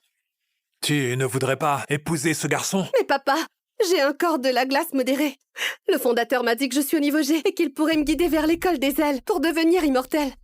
J'ai refusé pour chercher Clément. Si j'arrive à le retrouver, je peux l'emmener avec moi dans l'école des ailes pour vous remercier de vos sacrifices. Mais lui, c'est juste un disciple rejeté de l'école. Plus de 10 ans que nous le cherchons sans succès. Les chances sont vraiment très minces. Clément n'est peut-être même plus vivant. Il faut remercier cet homme qui m'a sauvé. S'il te plaît, fais un effort pour remercier ce jeune homme. Non, non. Je sauve les gens sans rien attendre en retour. Ni les contraindre. Mon maître me dit toujours de faire le bien, car c'est ainsi qu'on brise les limites. Monsieur, si vous voulez bien me donner un destin, je vous en serai très reconnaissant. Quant au mariage, ce n'est pas la peine. L'école cherche de bons éléments avec de bonnes aptitudes. Mais si jamais vos aptitudes ne correspondent pas à leurs critères, alors que pourriez-vous faire? Eh bien, cela signifierait que je suis un incapable, sans aucune capacité de pratiquer l'immortalité, et que je dois accepter d'être un simple mortel. Papa, ça veut dire quoi? En seulement 3 ans, je retrouverai Clément. Quant à la faveur de Maître Fèvre, il a sûrement dû avoir des aptitudes pour la pratique. Lorsque je retrouverai Clément, j'épouserai Maître Fèvre. Et je l'aiderai à retrouver la voie de l'immortalité. La cloche sonne 9 fois. L'assemblée des destins de l'école des ailes commence. L'Assemblée des destins de l'école des ailes est un événement annuel très important. Ceux qui souhaitent entrer dans l'école pour pratiquer la voie de l'immortalité doivent passer l'épreuve des meilleurs talents. C'est le seul et unique chemin. Ceux qui parviennent à y entrer honorent leur famille et jouisseraient de la gloire. Cependant, je vois que vos aptitudes sont assez médiocres. Sachez que je suis le meilleur. Il semble que l'honneur de rejoindre l'école des ailes reviendra sans doute à ma famille. Au sein de l'école des ailes, il est interdit de parler fort. Hein? Maître Fèvre, agenouillez-vous. Les 3 que vous voyez là sont les maîtres de la célèbre école des ailes. Ils dirigent l'assemblée aujourd'hui. Ne les contrariez pas. Ne pas vous prosterner, c'est un manque de respect à la voie de l'immortalité. Tu ne tiens plus à rejoindre l'école des ailes. Pourquoi ne t'agenouilles-tu pas, alors que tu es venu ici pour participer à l'assemblée des destins, dans le but de rejoindre notre école? Si je devais m'agenouiller, êtes-vous un véritable immortel? Vos pratiques sont insuffisantes. Vous n'êtes pas des immortels. Vous n'en êtes pas dignes. Comment osez-vous? Nous dirigeons cette école depuis plus de 1000 ans. Nous avons guidé l'école et avons traversé les enfers pour récupérer des âmes. Comment osez-vous parler de nos pratiques et de l'immortalité? Bon sang, Maître Fèvre, s'il vous plaît, ne dites pas de bêtises. Présentez vos excuses au maître, allez. L'irrespectueux n'a pas sa place ici, à l'Assemblée des destins. Mesdames et messieurs, je vous prie de le chasser. Pourquoi vouloir me chasser? Je n'ai rien dit de mal. Ils ne sont pas des immortels. Mon maître m'a dit que les vrais immortels ont des pouvoirs inaccessibles, impossibles à percer leur niveau. Je peux même pas comprendre le niveau de mon maître. Lui, c'est un vrai immortel. Eh bien, monsieur, je vois que tu as une certaine pratique. Tu es au 8e niveau de la période A. De quelle secte viens-tu? Avec ton niveau A, tu peux facilement discerner le niveau D. Alors, ma question c'est, qui est la personne qui t'a transmis son savoir? Mon maître dit que je suis d'esprit lent et que mes talents sont limités. Il m'a expulsé de l'école. Donc je ne peux pas mentionner son nom. Tu ne veux pas le dire. Bien, c'est très bien, bien. Tu dis que notre pratique est insuffisante. Alors maintenant, tu vas nous dire quel est ton véritable niveau.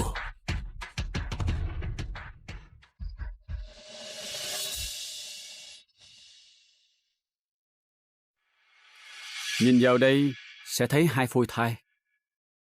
Xin chúc mừng cô Tuế Ninh, cô đang mang thai rồi. Không thể nào có chuyện đó. Anh nói anh bị vô sinh mà.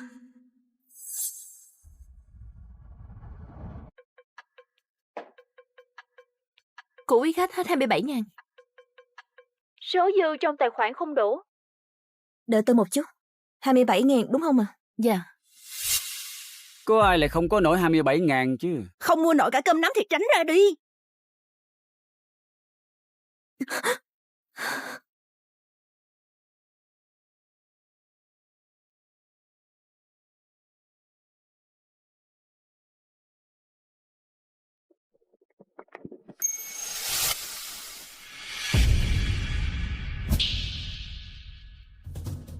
Mẹ ơi, mẹ rút tiền từ tài khoản của con đúng không đó? Con chỉ còn 1.200 đồng thôi. Tao đã nói nhiều lần rồi. Học đại học chi cho lãng phí thời gian.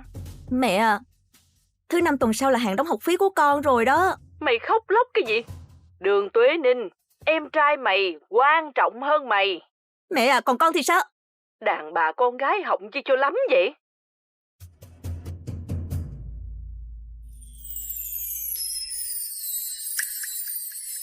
Cô gái đó là gu của anh hả?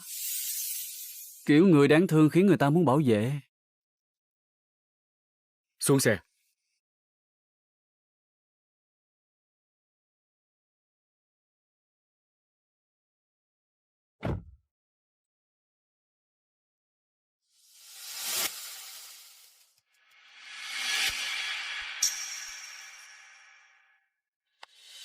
Nếu đang cần tiền thì tối nay cô hãy đến đây. Khách VIP của hộp đêm như mộng sao?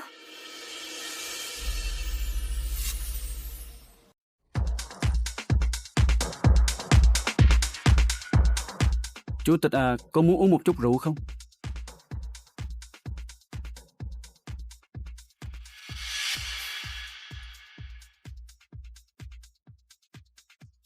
Làm một ly đi.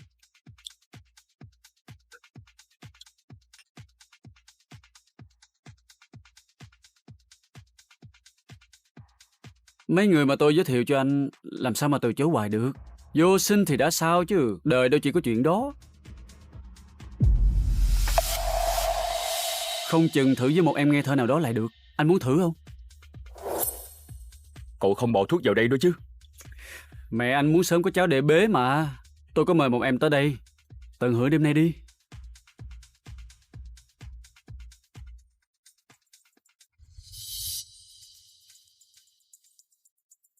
Cơn gió nào đưa em tới chỗ này vậy? Chơi với bọn anh nha. Ê, có gì đâu mà mắc cỡ chứ. Ê, sao hả? Không thích hả? Tại sao à? Đi chơi với bọn anh đi. Cô ấy đến đây cùng với tôi. Mau cút đi. Cái thằng này. Vậy là chỉ cần là một lần thôi có phải không? Đúng như vậy. Chỉ một lần thôi. Đêm nay cô sẽ ở cùng chủ tịch. Ngủ qua đêm tôi sẽ đưa thêm tiền.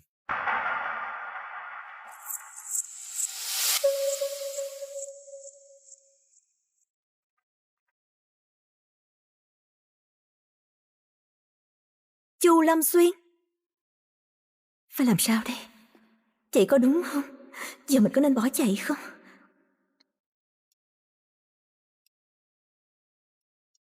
Mình làm được mà. Chỉ học phí. Mình làm chỉ vì học phí thôi.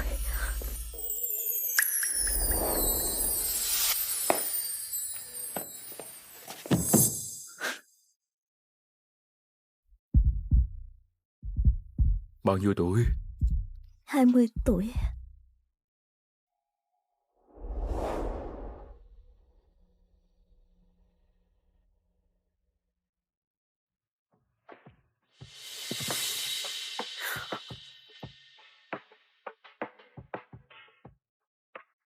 Này, không dùng bao cao su sao?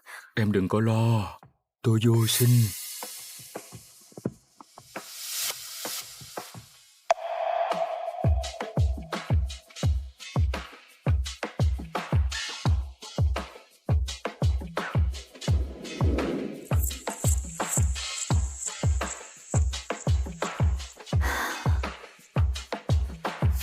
Một mình sao nuôi nổi hai đứa đây? Tạm biệt quý khách. Tạm biệt quý khách. Sao cô ấy lại tới đây? Viện trưởng à, mau đưa giấy chẩn đoán của cô ấy cho tôi. Mau lên. Cô lấy bệnh án của cô ấy giúp tôi. Đợi một chút nha. Chủ tịch! Chủ tịch! Tuệ Ninh, cô gái ngủ cùng anh tháng trước. Cô ấy đã có thai rồi. Đã vậy còn là song thai. Giờ cô ấy đang ở đâu rồi?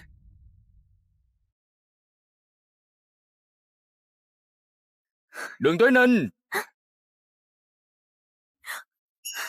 Đường Vũ Tinh, sao em lại ở đây? Con có biết chuyện này khó khăn thế nào không? Đường con cái của gia tộc ta vốn đã trắc trở. Mẹ cũng phải 42 tuổi mới sinh được con. Mau đi tìm cô ấy đi. Và xử lý mọi vấn đề giúp cô ấy. Mẹ à, cô ta không xứng sinh con cho nhà mình đâu. Ý con là sao?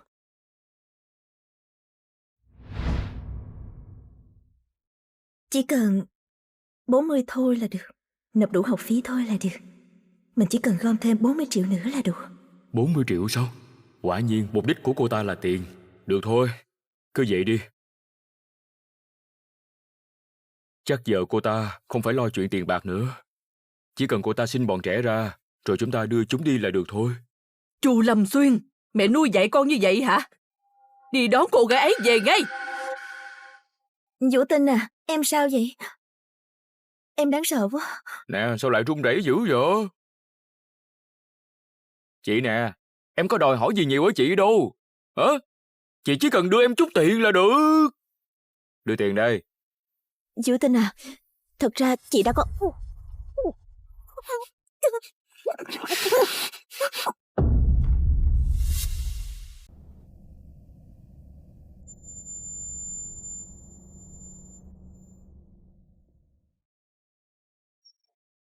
Hey, không cần phải lo đâu.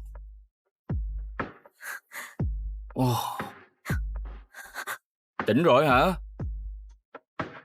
Chị biết gì không? Với gương mặt xinh đẹp này, có thể kiếm được kha khá ở mấy chỗ đó đó. Vũ Tinh à, sao em lại vậy? Chúng ta là gia đình mà. Đúng rồi, người nhà thì phải giúp đỡ nhau chứ. Không phải sao? Chị có thai rồi. Khốn kiếp.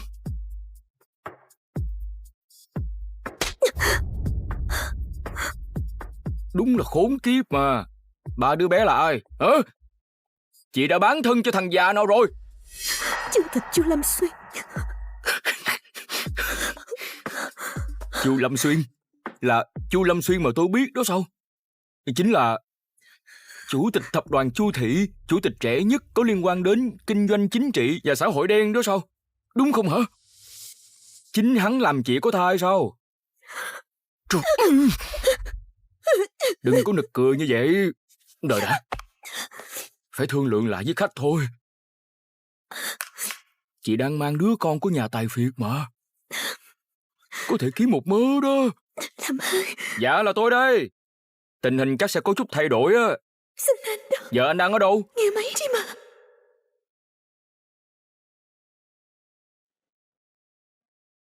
Dạ, thưa Chủ tịch, Đường Tuế Ninh đã chuyển 40 triệu cho khoa tài chính. Có vẻ như đó đúng là học phí của kỳ này.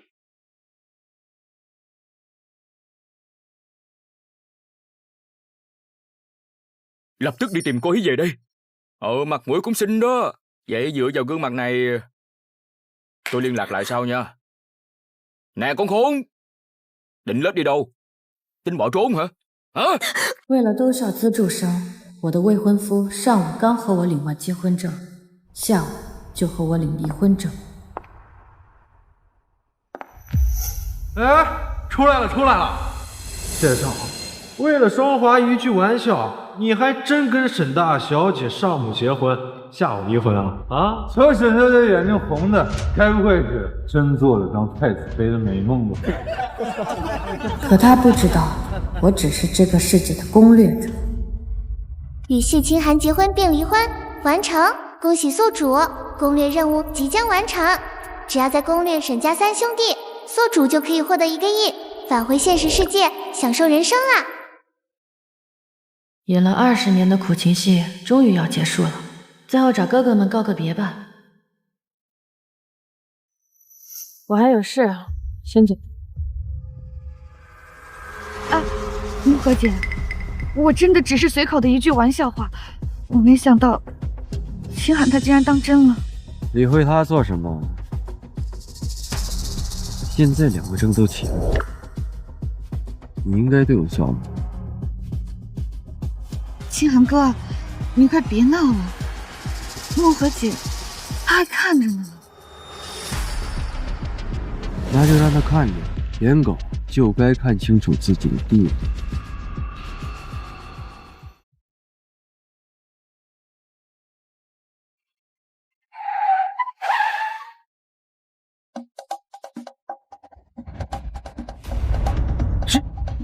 沈木芳，义都沈家的掌舵人，怎么连这种大级别的人物都来了？是顶流明星沈沐晨，我是你的铁粉，求签名。我没看错吧？连最年轻的 F1 赛车手沈慕云都来了。尊尊大神同时来，难得是个牛。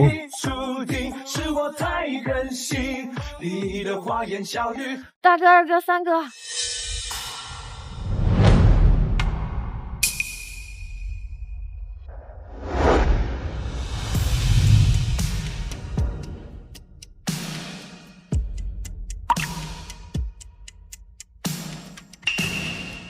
双华唯有青海能够斗笑，你大。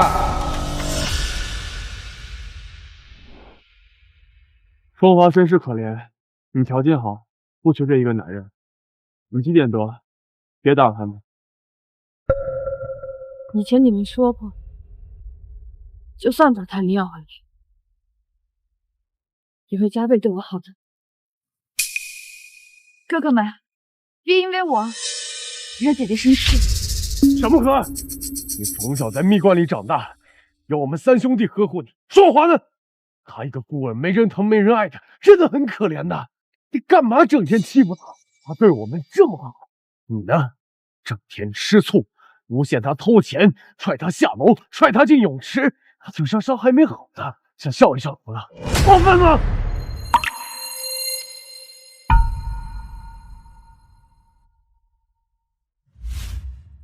沈慕河，你干什么？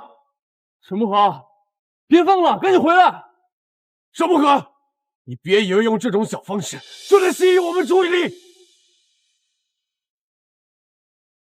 沈家三兄弟攻略值95%，恭喜宿主，终极攻略任务完成，1亿奖金已汇入现实账户，只要宿主的身体死亡，就能返回世界哦。终于结束了，你们的爱恨纠葛，我从此再不奉陪了。沈慕河，沈慕河！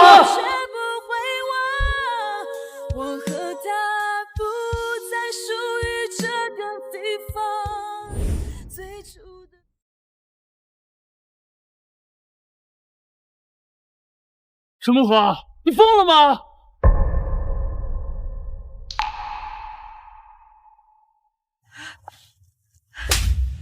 姐姐，对不起，都是我不好，是我害了你想不开，该死的人是我。哎，说话，说话，说话，说话，说话！沈慕河，你眼够没有？你非要用这种手段逼死双华是吗？啊！双华这么善良，才会愧疚到晕倒的。你的心怎么那么恶毒？那么恶毒！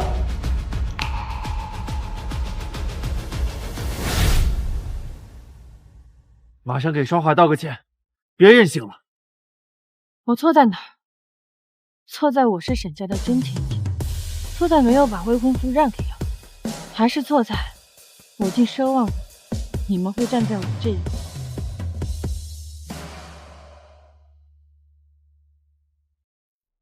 呵呵，你们曾经宠我如命，所以哪怕我知道你们只是任务目标，这么多年也有感情在，会为了你们每一次的偏心而受伤。任务完成，1亿奖励已到账。但现在，你们和谢清寒，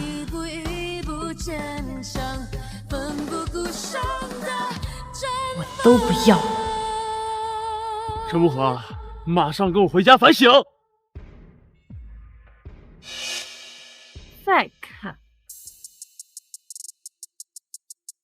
再敢把眼珠子挖出来！走，这个沈慕河真是越来越不像话了，老是冤枉双华。双华这么善良，怎么可能装晕呢？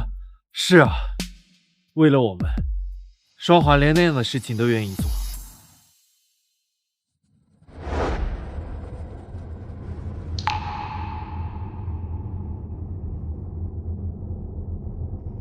系统，只要我这个身体死亡，我就能回去，对吗？对啊，宿主，原世界1亿奖金等着你哦。沈慕河，我跟你说话呢，你听不见吗？等回家了，跟双华好好道个歉，这事儿就算了。沈木河，你干什么？就让我留在轮回的边缘，等一道光线。沈木河，你疯了吗？沈木河，你疯了吗？为了让二哥在意你，你连命都不要了是不是？啊？木河，你没事吧？有没有伤到哪里？没事。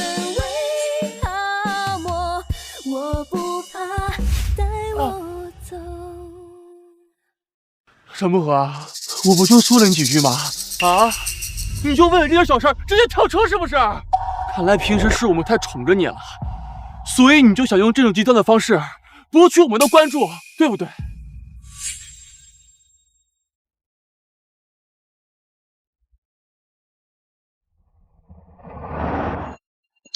二哥，你别叫我，收起你那点恶心的心思，我不会再上当了。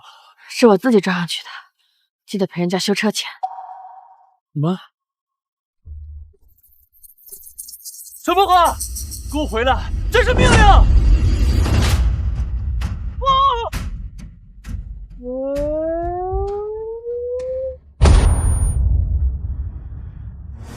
只怪我的爱不够勇敢，一直沉默的做你的依赖。哥哥，你在哪里？我好害怕。我说不怕不怕，二哥帮你打跑小怪兽，永远保护你。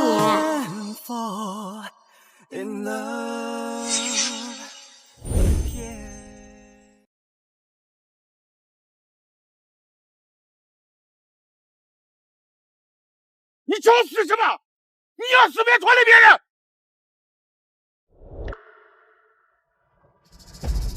沈木河，你疯了吧？你是不是真的疯了？这也没死成。呵呵，有没有被撞到啊？啊，伤到哪里了没有？要在之前看到沈沐晨为我受伤，我早就感动到恨不得替他难受。可现在只觉得好笑。不准死！听见没有？没有我的允许，不准死！怎么，我连死都要得到你的批准吗？还好老子刹车快，你要是碰坏了，你赔得起吗？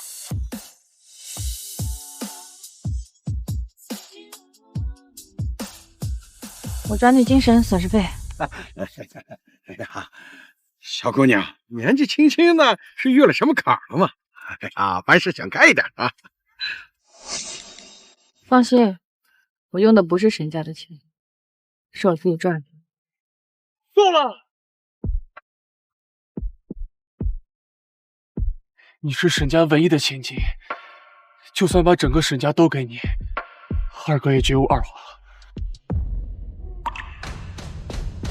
沈家千金不是叫什么双华吗？这全地都谁不知道？双华小姐是沈家的掌上明珠啊！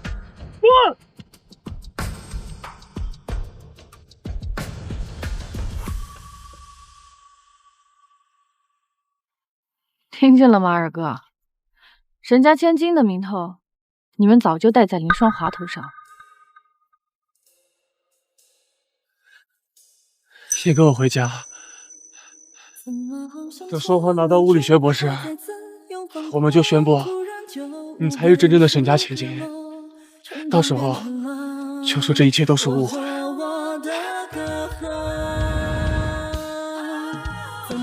二哥，我真的不需要，我现在一心求死。呵呵，你不要再吓二哥了，听话，回家啊！走。回忆组成风，欲望组成梦，一个古老的形容，怎么如风面容？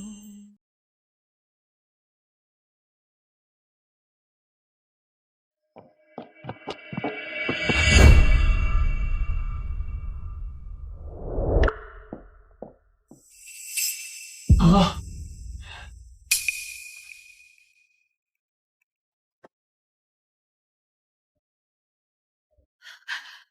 二哥，你终于回来了，你急死我了！你欺负双华，他还坚持等你回来，你让开！你怎么受伤了？二哥，你怎么受伤了？是不是都是因为我？呵呵，二哥受伤了，二哥是因为你才受的伤，你就不管管二哥吗？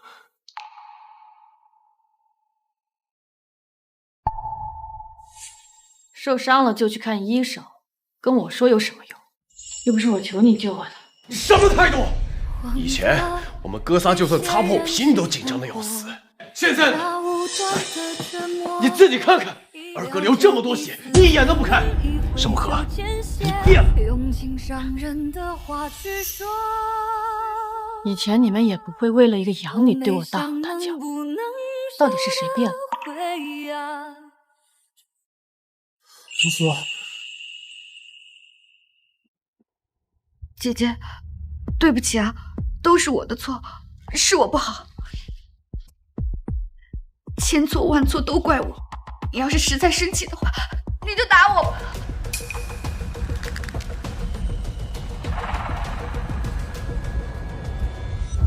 喂，你也知道是你的错。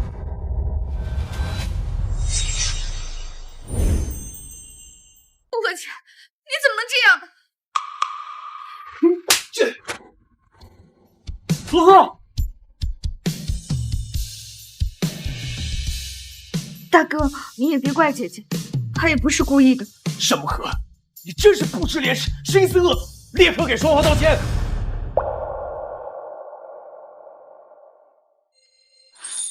道歉？我为什么要道歉？我错在哪里了？我成了一个上午结婚下午就离婚的二婚继父，所有人都在看我的笑话，我也不能打小三了。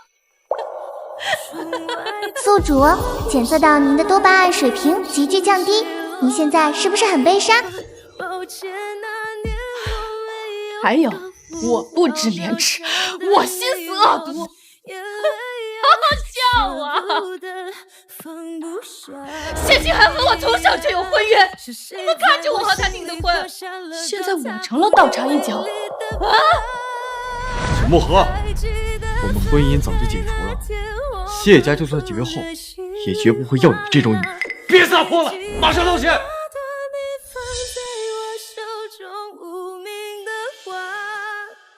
那剩下许下承诺的是谁呀？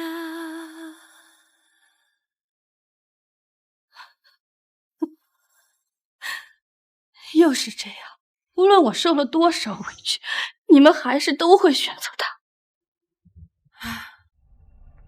突然好怀念那个寻常的午后。Don't stop, come on, let your body work it. Hip hop, don't stop, come on, let your body work it. My name is Ariel Perez. As you can see, I'm stuck in one of the worst schools in the country. But my dream school, it's the best there is. Harvard Medical School.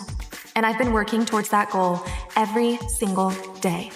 A perfect SAT score. It's my first step out of here.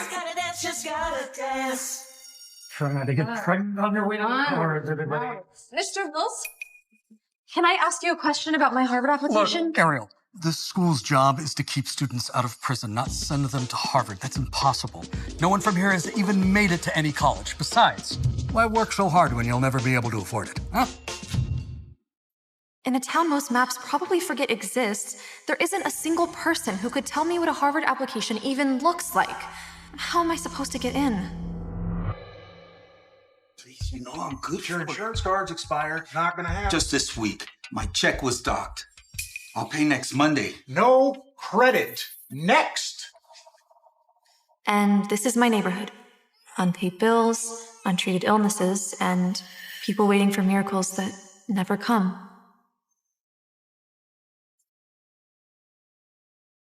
Next.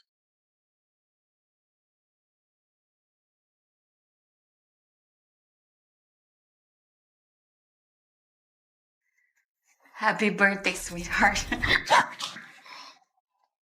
Mama, you're shaking. Your ALS is getting worse. ALS, the disease that's stealing my mother from me day by day, dimming her health and her will to live. This is something I can still do for you. Come on, make a wish. I wish to get into Harvard Medical School. They run the top ALS research club. Everyone says they're the closest to finding a real treatment.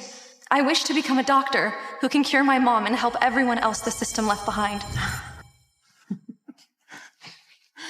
Poor sweet little girl.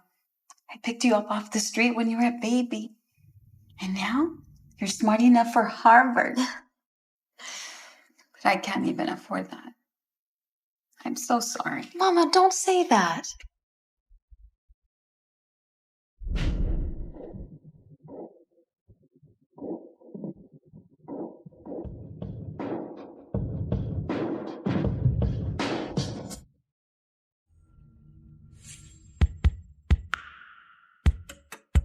Are you Ariel Dalton?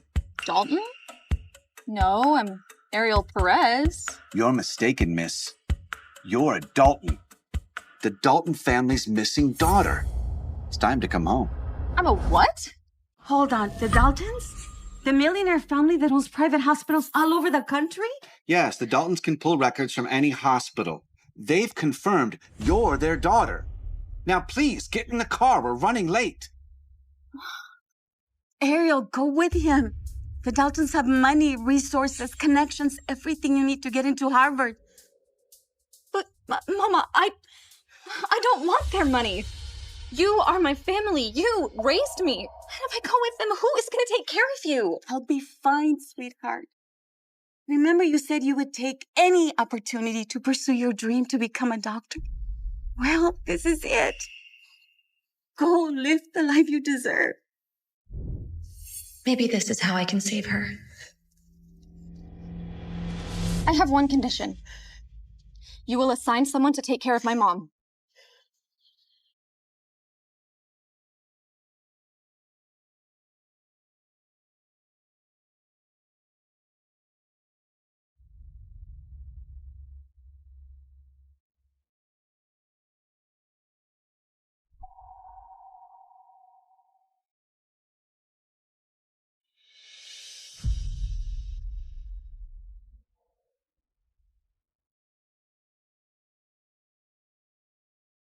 Mom, I'm going to Harvard. I'm going to find the best treatment in the world for you, so please, wait for me.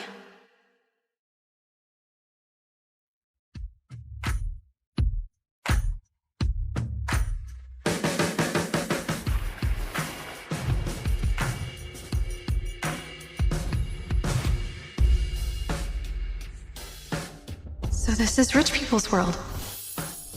It feels so unreal. Follow me, and don't touch anything. Everything in this house is worth more than you can imagine.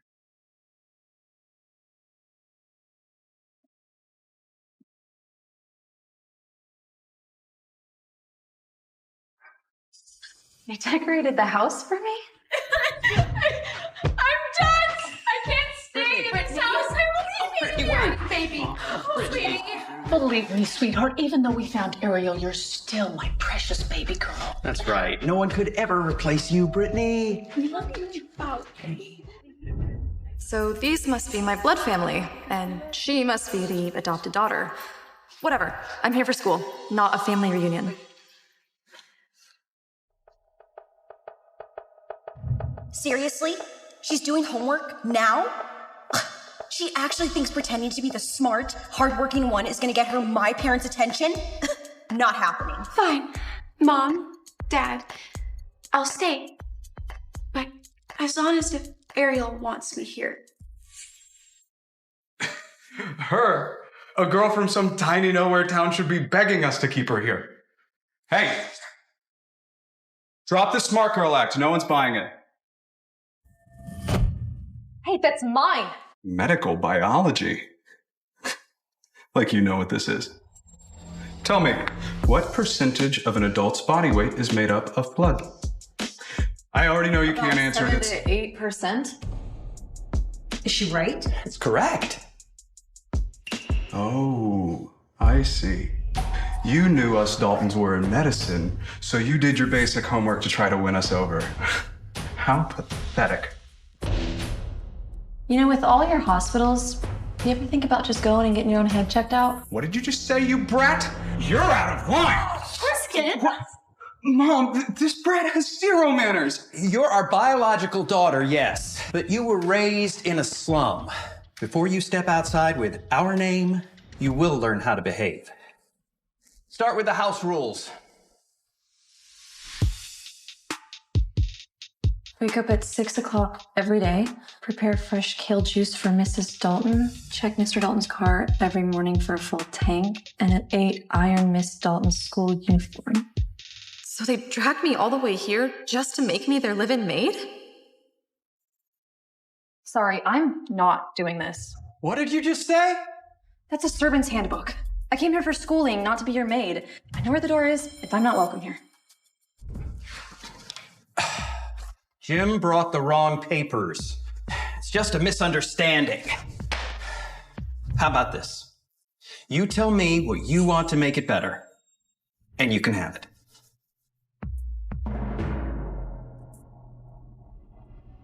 I want to go to Brittany's school. What? What? Fine. But only if you stick with Brittany and do exactly as she says. Elite schools don't adapt to outsiders. So don't embarrass us. Crestmore Academy. 50% of their students go to Ivy League every year. I'm one step closer to Harvard. I underestimated her. She wants to take something of mine the second she steps into this house? Are you serious, Dad? Brittany's school is for elites, not gutter rats. Harold, Ariel is just settling in. A place like Crestmore is a lot for her. And given the kind of school she's come from, we don't expect her to get into college, right? Actually, I can. I have... Mom, Tristan, it's my fault that I've taken Ariel's place for all of these years. Don't worry, Ariel. You're the real Dalton. You're the one who actually belongs in elite school. And for me, I'll leave this family soon enough. You don't have to do that. You just got here, and you're already trying to kick my sister out? If she really wanted to go, she would have been gone by now. But she's still here, waiting for my reaction. That tells me everything I need to know. Right, Brittany? All right, no one is leaving this house. Ariel, sweetie, we prepared a room for you. Tristan, will you take your sister up to her room, please?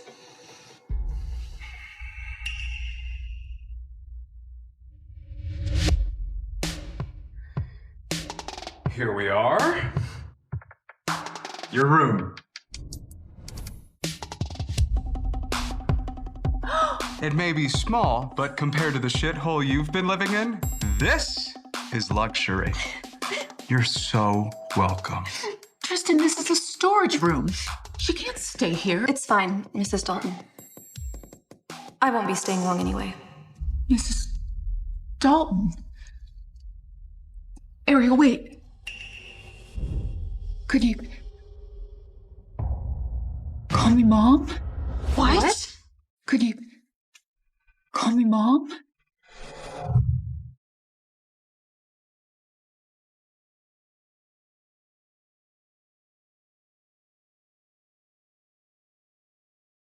Oh, it's all right, sweetheart. Mama can make more. Mama?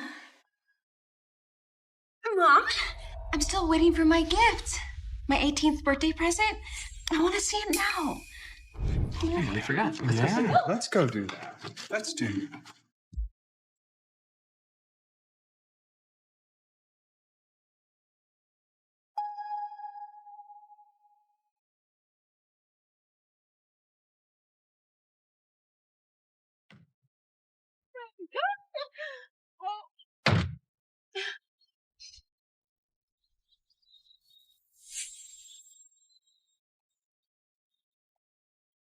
Wow, Mom, Dad, it's a limited edition.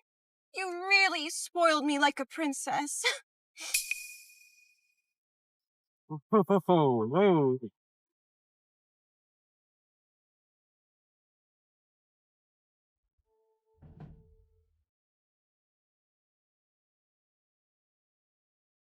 Finally, it's quiet. All right, back to work.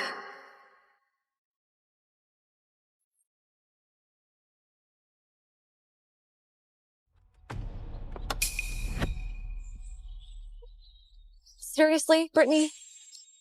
Mom and Dad said you could transfer to my school, but they never said you could ride with me. Right. You better start walking, hick.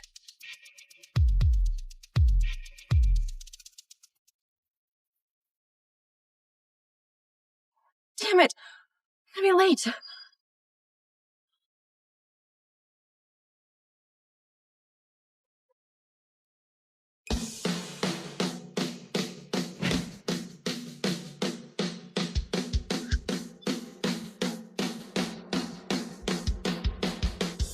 You headed to Crestmore Academy too?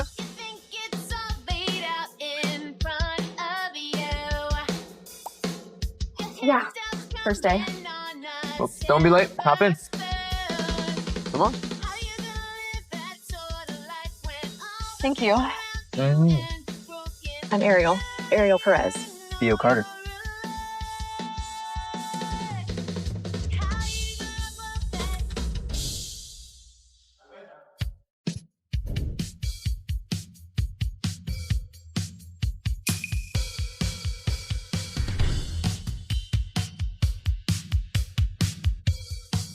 Why the hell is she in Theo's car? Brittany, didn't you say Theo was your crush? Thank you for the ride. I don't normally give people rides, but I'm glad I did today.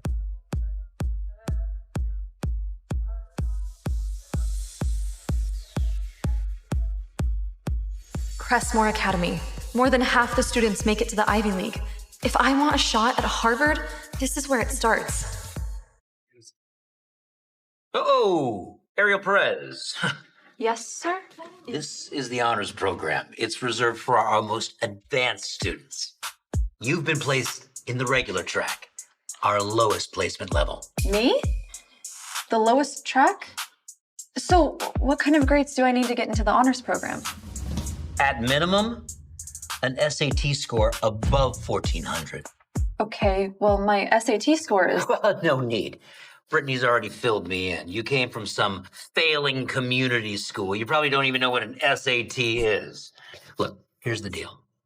We are not going to start a private tutoring program for you just because you need help, okay? So just do as good as you can in the regular track. Well, actually, my score is... Morning, Mr. Holland. Morning.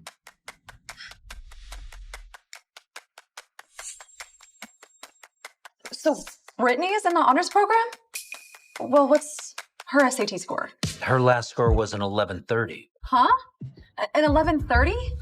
Brittany has athletic credits from the tennis team. That's why she's allowed on the honors track. You know, if you're unhappy in the regular track, you are free to transfer schools. No, it's fine. I'll stay in the regular track. The farther I stay from Brittany, the better I can focus on my work.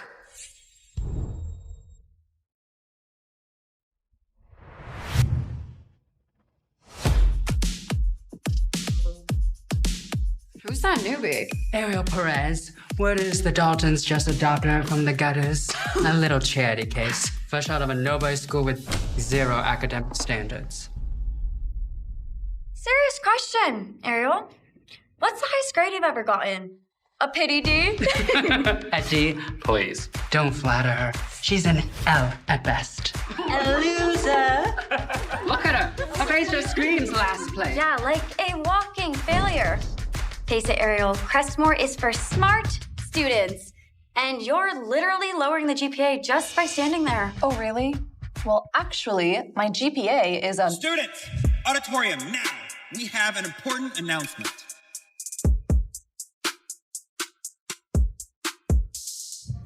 Morning, everyone.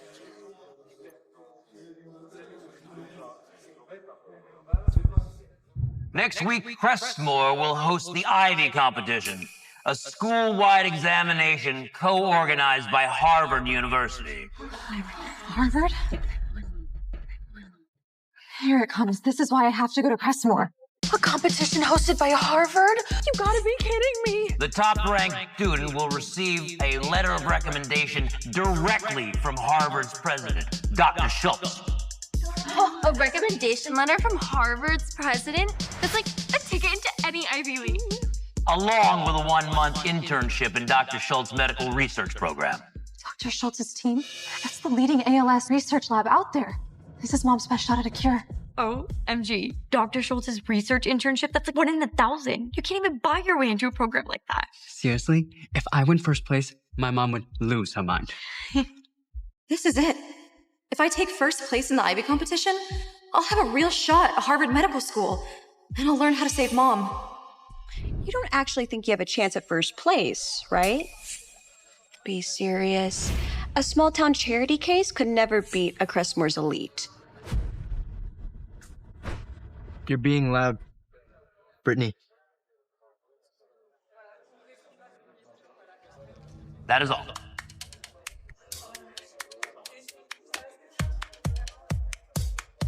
Time for class.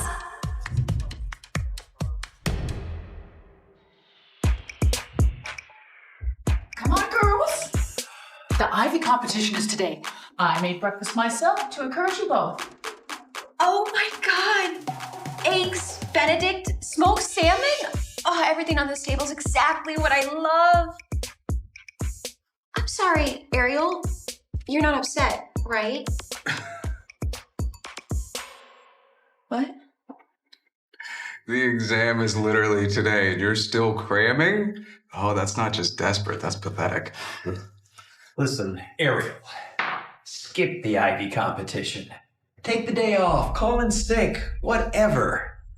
There's no need to embarrass us. Oh, Ariel. If you aren't able to keep up with it, you can always ask me. I'm on the honors track after all, and our coursework is a completely different level. Thank you. Brittany, sweetie, you are such a considerate sister. And don't worry, Ariel. We won't blame you if you come in dead last. After all, 18 years without a real education. I mean, no one expects miracles, and we...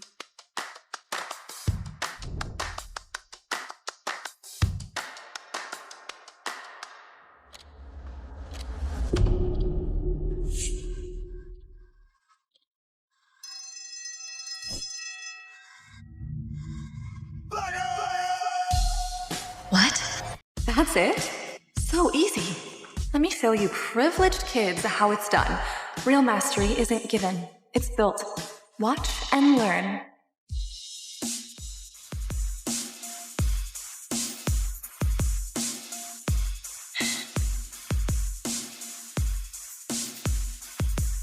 God, this exam is brutal.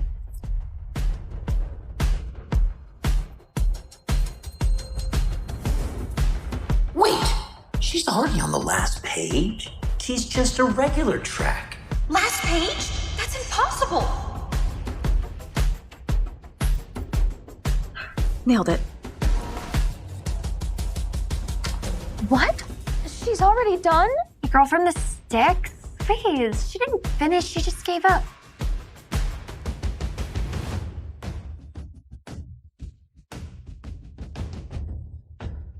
You finished early?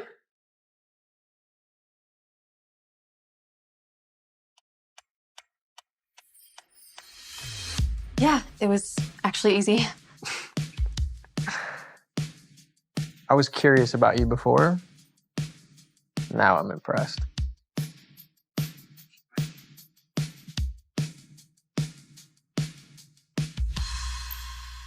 Store down the street. So, how did the Ivy competition go today? Well, it was challenging, but I think I did all right. Probably a C or above. A C? Stop it. With all the work that you've been putting in, you're easily getting a B.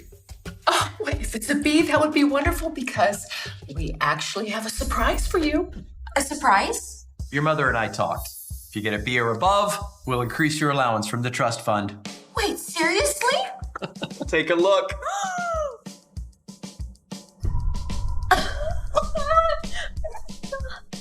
Ariel, watch your manners.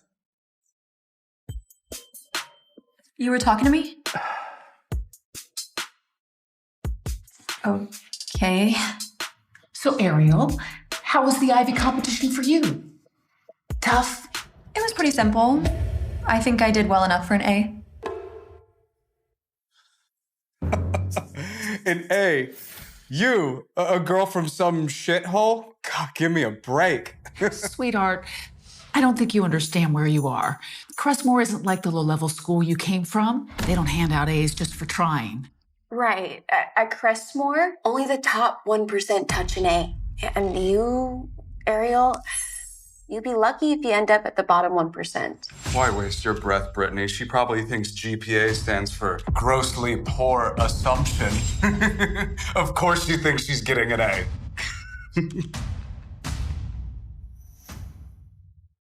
Actually, Daddy, I think there's something that you should know. Ariel turned in her paper halfway through the exam. Ariel, you quit, didn't you?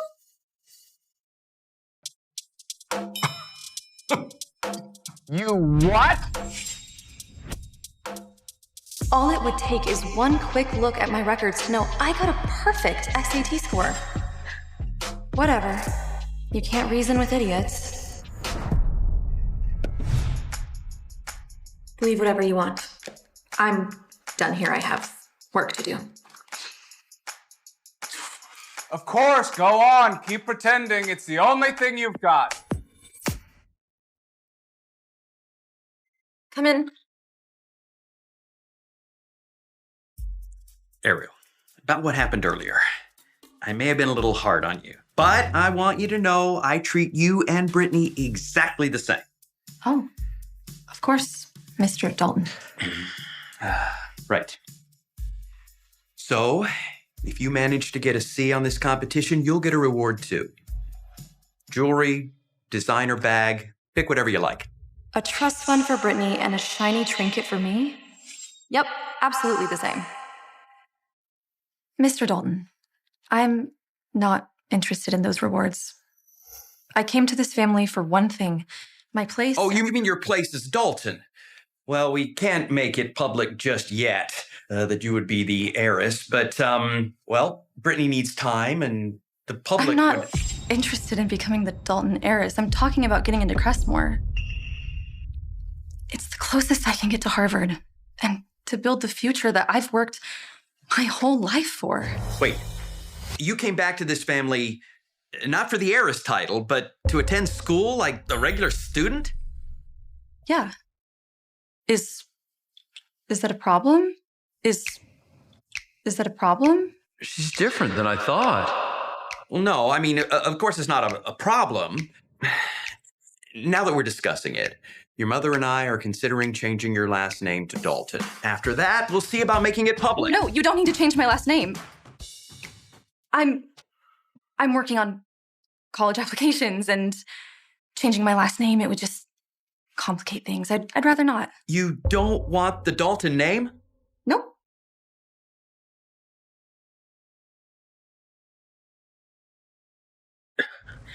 Thanks for the chat. Good night. Why does she look like she doesn't care about being part of this family at all?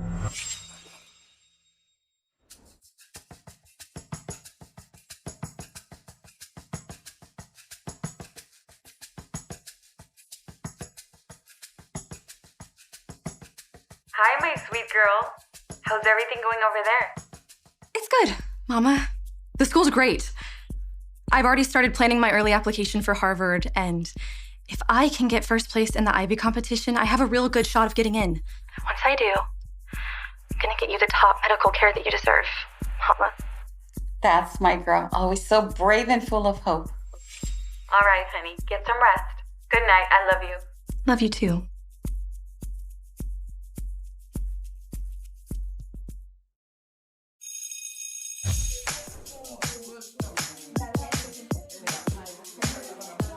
Ivy competition scores are coming out today. The Ivy competition scores are supposed to come out today, right? Well, why is it so quiet? Why do you care? Think you might have passed by some miracle? If I fail math again, my dad's switching tutors again. You have no idea how exhausting it is. I am taking the SAT for the 6th time this month. Relax, bro. Worst case, we're still not lost. That small town nobody is here to take the bomb spot for us. Hey, new girl. How do you think you did in the Ivy competition? I think I'll get an A.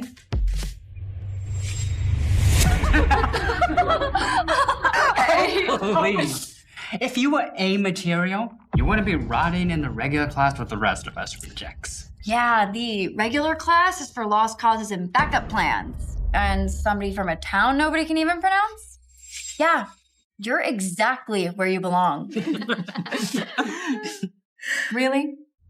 Every time I talk about my grades, you bring up where I'm from. Is it because an A scares you when it doesn't come from money? The scores are out. They're posted on the bulletin board. And the top student is... 本当に三好玲奈を離れて私を助ける気？母さん、5年前賭けをした。この5年間で、玲奈が俺を好きになったら後継ぎの話はなし。5年が経ったが、憎まれただけ。俺の負けだ。結末はもう分かってたわよ。後悔しないように。1週間後に偽装紙を手配する。その時、彼女と縁が切れる。分かった。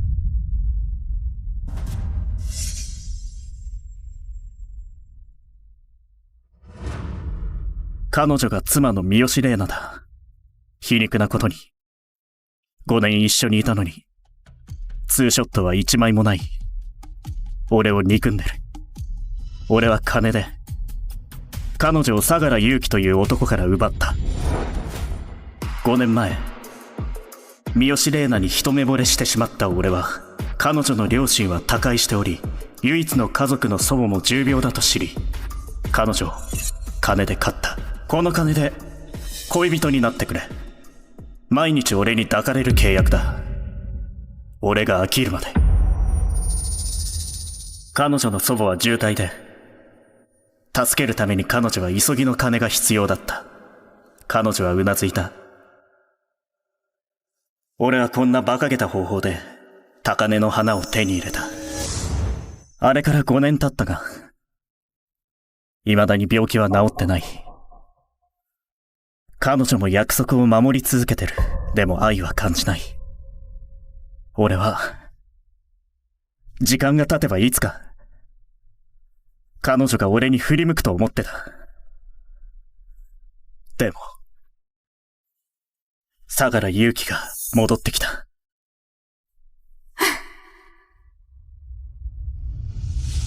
あの日初めて知った。俺には常に冷たい態度で感情を見せてこなかった三好玲奈も取り乱すことがあるんだと。相良勇樹の前で彼女は目を真っ赤にして泣き崩れていた。5年前、君のそばにいるために俺は家族と決別した。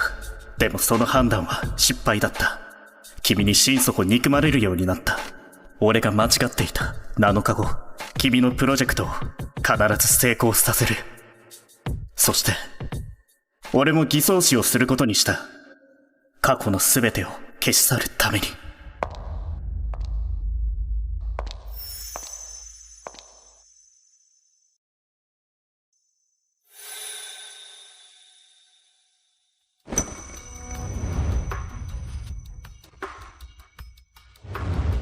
レイナ、待って。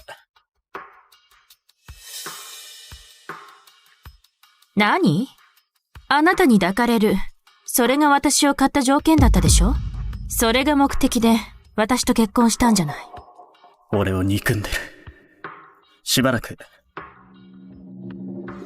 その必要はない。ちょっと疲れてる。あ、そう。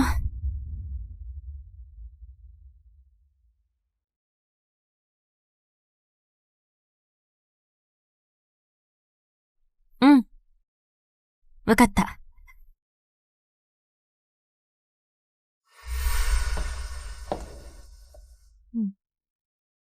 やりたくないならもう出かけるよ。大事な用事があるから。お前がそんなに嬉しそうにするなんて、どうせ相良勇樹のことなんだろう。レイナ。これから君はもうこんなことをしなくていい。気をつけて。本当にしなくていいんだ。すぐにここを離れるから。もう君を愛せない。おばあちゃん。誠、また来てくれたね。誠、レイナとの関係は少しは良くなったかい？おばあちゃん、レイナが好きなのは相良勇気。俺は嫌われてる。孫だから分かってるよ。レイナだって完全に嫌いなわけじゃない。一緒になったきっかけが純粋じゃなかったから。心の中に壁ができてしまった。その壁さえなくなれば、きっと二人はうまくいくはずよ。おばあちゃん、ここにはレイナのための起業資金が入ってる。俺からは絶対に受け取ってくれない。だから代わりに渡して。レイナとまた喧嘩したのかい？してないけど、少ししたら俺は遠いところへ行く。遠いところってどこへ行くの？遠いところってどこへ行くの？旅行に行く。場所はこれから。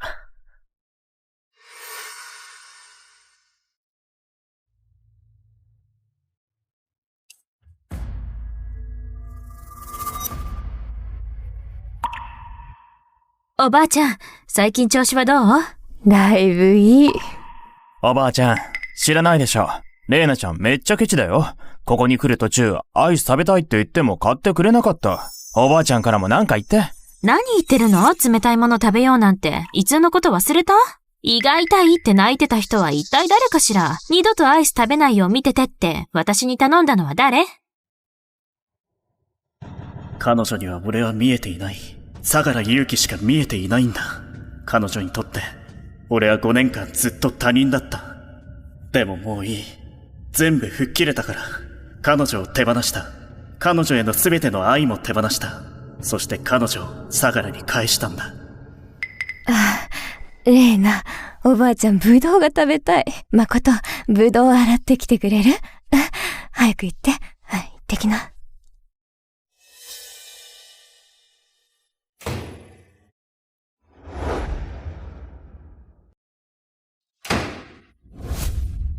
あまりおばあちゃんに会わないで。私はあなたに身を売ったかもしれないけど、でもおばあちゃんは違う。わかった。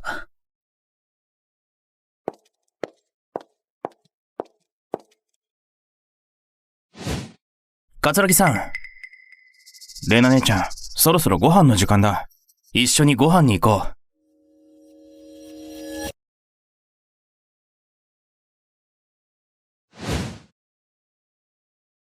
座って。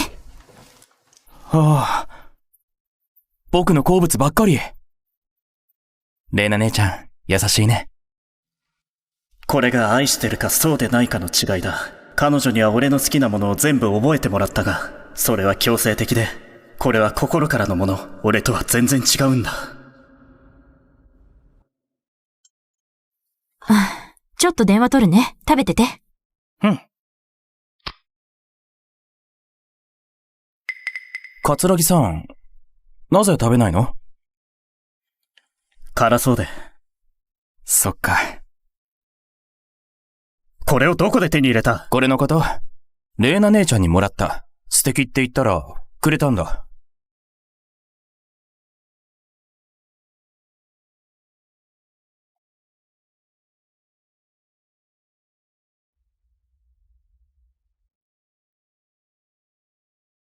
俺は心を差し出し、ありったけの愛を彼女に捧げたのに、彼女は気にも留めず、あっさりとこの男に渡したのか。君によく似合ってる。どうして怒らないんだ？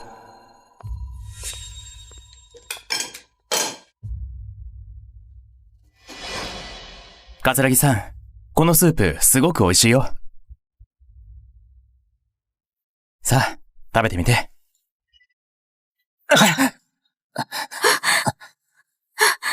見せて。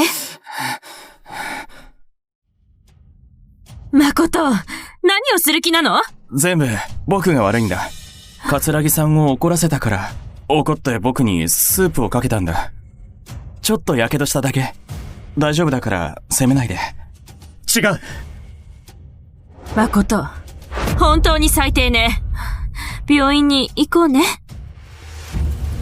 誠、怒りは私にぶつけて、どうして勇気を狙うの？何の話だ？彼が言ったの。あなたは仕事を奪っただけじゃなく、業界からも追い出したって。それだけでなく、彼の家にペンキを撒き散らして、騒ぎを起こしてる。彼を狙うなんて、そんなことはしてない。じゃあ誰がやったの？嫁を金で買うような人は何でもできるでしょ。もう二度とあんなことするな。私は全部あげたのに、どうして私の周りの人を苦しめるの？彼女の中で、俺は全く信用のない人間なんだな。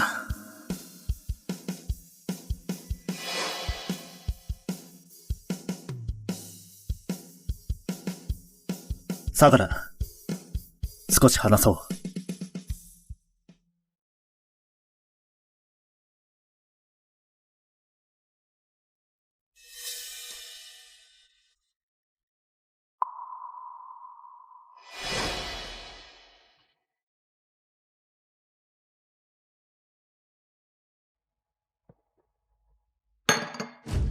それで、何の用だ？レーナのことなら、お前と話すことはない。僕は彼女から離れない。彼女もだ。俺は、お前と彼女をくっつけたいんだ。何言ってんだ？誰だって知ってる。お前がレーナをどれだけ好きか。おばあちゃんの5年分の医療費も払って、ずっと冷たくされても、彼女の後を追い続けたろう。そんなお前が、俺たちをくっつける？本気で言ってる。だから小細工はもういらない。俺はすぐにレーナから離れる。俺はライバルなんかじゃない。本気か？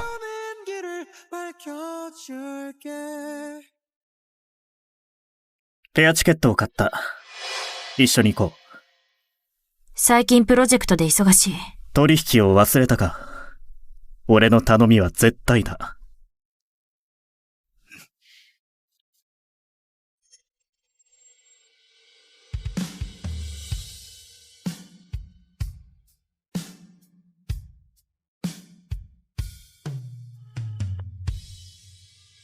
チケットは受け取ったか？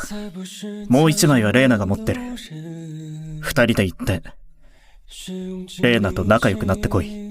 本当なのか？嘘じゃない。レーナのためだ。彼女が本当に好きなのは、お前だけなんだ。だからうまくいってほしいんだ。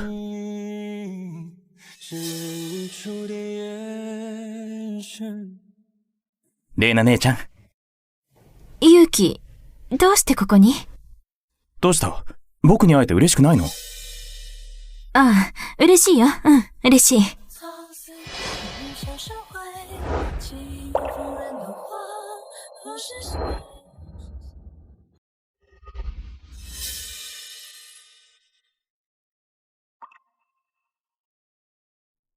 5年間、何度も言ったんだ。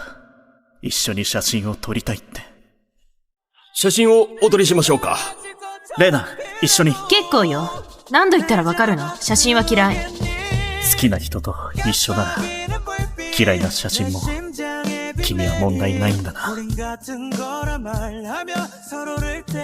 悪くない。お似合いだ。怒らないんだな。本当に俺らを応援するのか？あ。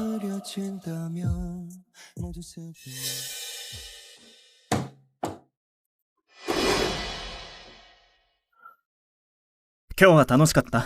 桂木、一体何のつもりよ？今度は何？チケットのことか。急に用事ができて、勇気に渡したんだ。どう？今日は楽しかった？カップル観覧車には乗ったか？お化け屋敷に行ったか？遊び足りなかったら、まだチケットはあるから、明日彼と一緒に、また行けばいい。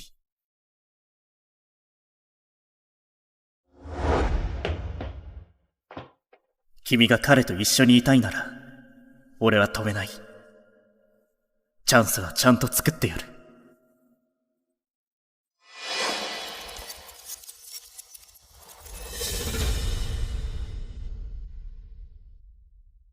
何よ、急にカップルレストランで食事なんて。あ。やあ、偶然だね。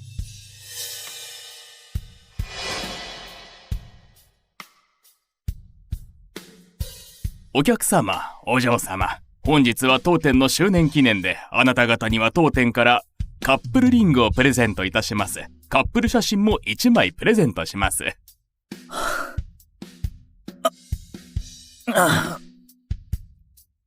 なんだか急に気分が。先に帰る。レイナ、せっかく当たったのに取らないなんて、もったいないよ。そうだ。勇気と一緒に撮って、ね。それじゃあ、行こう。写真撮ろう。言ったでしょ？同窓会なんて行きたくないって。レイナ姉ちゃん、隣に座って。もうちょっと飲もう。もう一杯。こんな状態じゃ、勇気一人で帰るのは危ない。こうしよう。車で送ってあげて。俺はタクシーで帰る。じゃあ。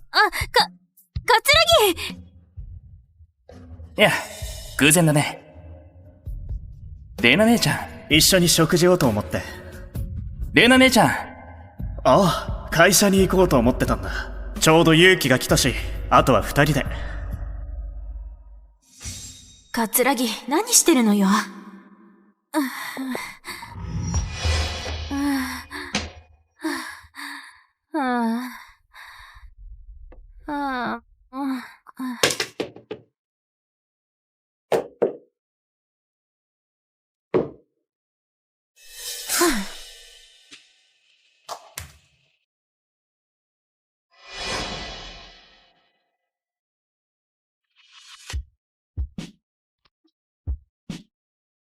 今すぐ俺の別荘に来い。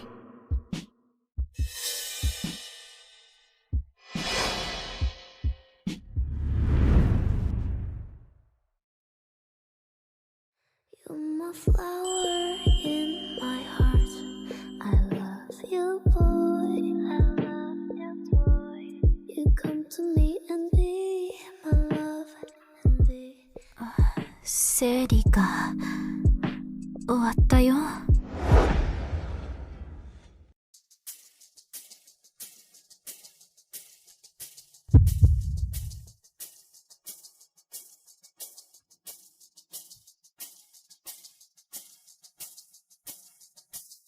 レイナ姉ちゃん。勇気、どうして？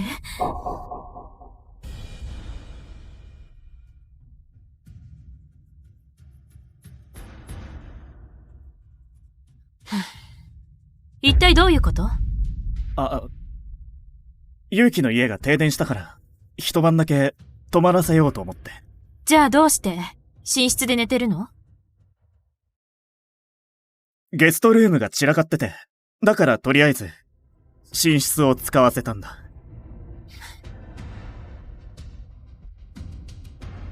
先に送っていく。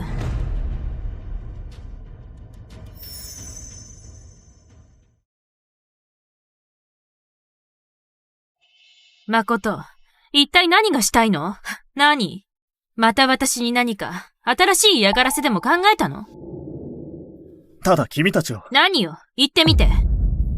ごめん。喜ぶと思った。いつも勝手に決めつけて。そうだな。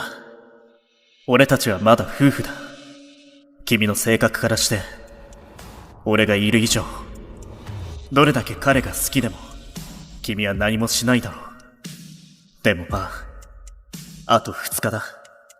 もうすぐ俺は君たちの邪魔じゃなくなる。全部終わるんだ。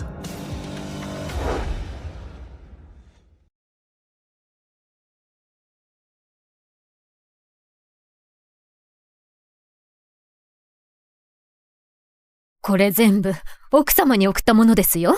捨てるんですか？もう存在する意味はない。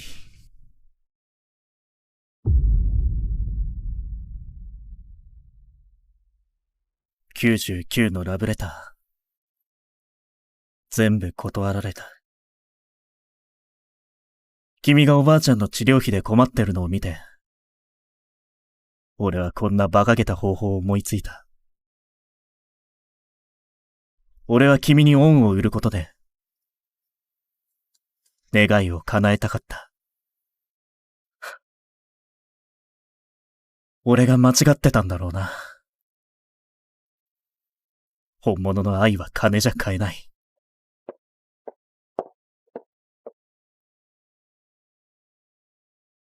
何してるの？燃やしてる。もういらないから。燃やした。そうね。全部手に入れた。これらももう、役目を終えた。もうすぐ終わる。ふん。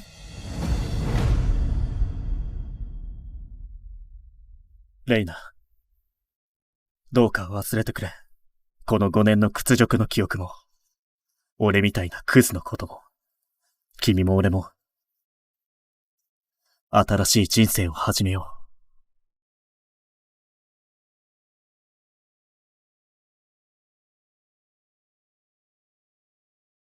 桂木社長、契約書にサイン済みです。お母様のご要望通り、偽装死サービスを手配いたします。その遺体は、バレないか？ご安心ください。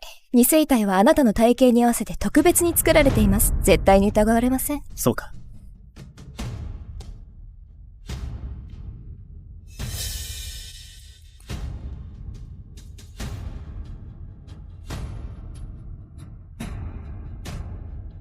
何を持ってるの？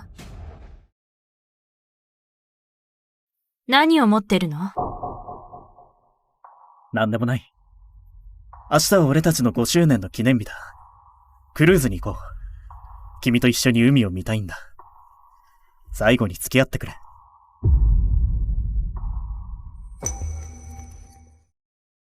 いいね。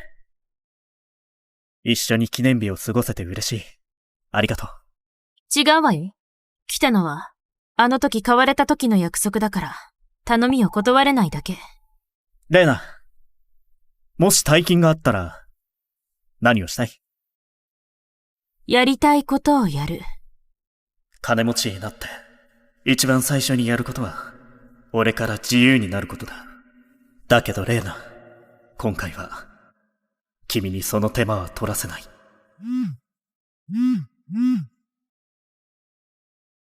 レイナ姉ちゃん、僕事故に遭ったんだ。病院に来てくれない？聞こえたよ。言っていい？記念日なんていつでもできる。勇気には私が必要。記念日は、また今度埋め合わせる。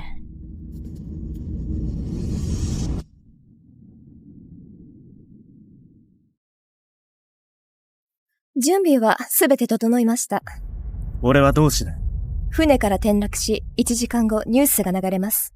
あなたの遺体は3日3晩海で漂い、最終的に警察に発見され死亡確認されます。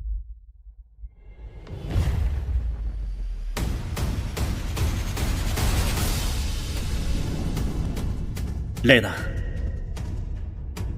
今回は俺がこの手で君を勇気のもとへ送ってやる。俺というクズは、君の世界から、完全に消えるんだ。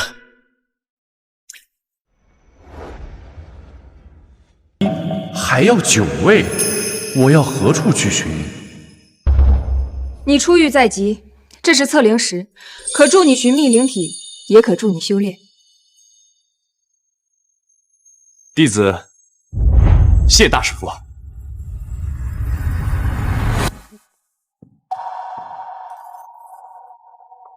小橙子，大师傅让你找9个，你可别当真，记住4个就行。可是大师傅说得找9个才可以根治啊。让你找4个就4个，我们难道不算女人吗？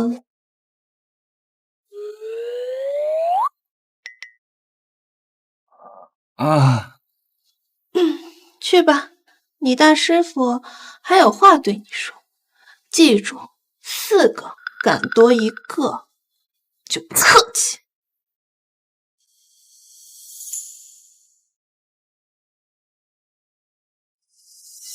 我等毕生所学尽授于你，你身兼5家之长，前途无量。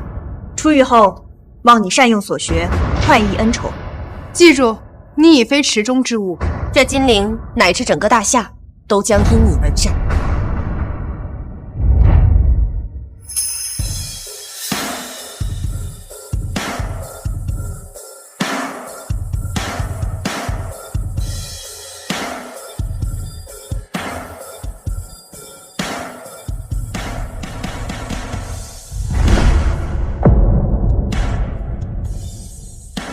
多谢师傅们栽培，弟子江辰永世不忘。乾隆蛰伏5载，今朝出渊经世。乾隆蛰伏5载，今朝出渊经世。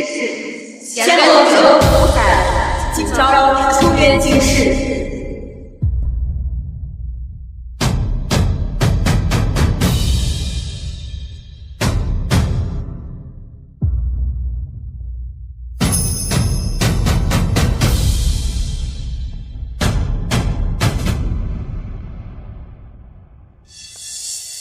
爸，资金缺口10几个亿，爷爷说了，谁解决谁就下任家主啊！说得轻巧，银行已经断贷，这么大缺口，怎么补得过来？花园，我听说金陵搜家那个毁容的女儿苏梅正吵架，说能让雷儿入赘，娶了苏梅，苏家定会雪中送炭，助江家走出困境。什么？让我去娶了那丑八怪啊！我不去。这一切都是为了江家，为了你爸的家族之悲。我不管，谁爱去谁去，反正我不去。你这孩子，你哄着什么烂脸啊？不是我就不去，我不愿意去呢。让我顶下嘴，打你！打你啊！你在这打！老爷，不是，小少爷回来了。小少爷？什么小少爷？就是5年前替大少爷顶罪坐牢的江辰，小江少爷。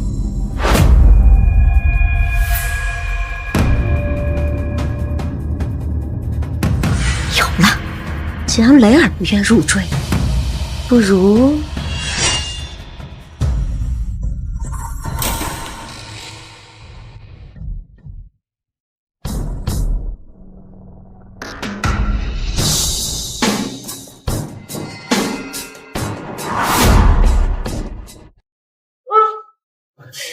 哎呀，小生回来了，在里面吃苦了。是啊，二弟，这5年委屈你了啊！回来了就好，我们天天盼着呢。盼我？5年无人探视，也无人记得我今日出狱。若非我自己回来，恐怕江家早就忘了我这个人。还好，小哲，知道你的委屈，为了弥补你啊，爸特意给你定了门亲事。亲事？他们会这么好心？啊，没错，我们打算让你入赘到苏家去。这苏家你知道吗？那可是金陵4大豪门之一啊，这是多少人想求都求不来的福分呢！我说，既然是福分，大哥，你为什么自己不去啊？江辰，你什么意思啊？你想让我去娶苏家那毁容丑八怪啊？你做梦呢！你这不是小陈啊，你别听他在这给你胡说。梅儿那孩子呢，确实略微有一点瑕疵，不过他以前呢可是金陵第1美人呢。我拒绝。不行，江家有难，需要你为家主做出牺牲。江家养你这么大，该你报恩了。报恩？如果我没记错的话，5年前我已经报过一次了。当年江雷惹的事儿是我顶的罪，5年的牢狱之灾也是我熬的，这个恩还没还清吗？当然，想让我入赘苏家也不是不可能，不过我有一个条件。什么条件？从今往后，我江辰跟江家恩断义绝，再无瓜葛。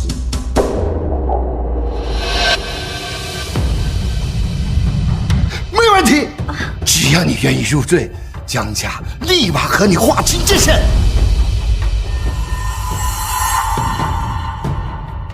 好。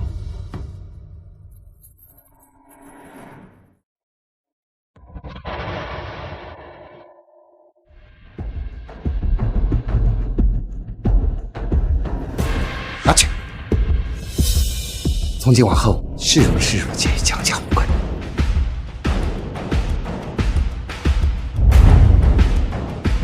希望你们不会后悔今天的决定。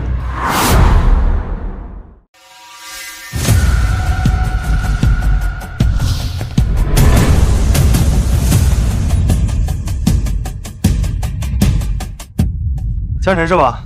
我叫苏正气，是苏梅的大哥。以后啊，咱们就是一家人了。江晨见过大哥。上车吧。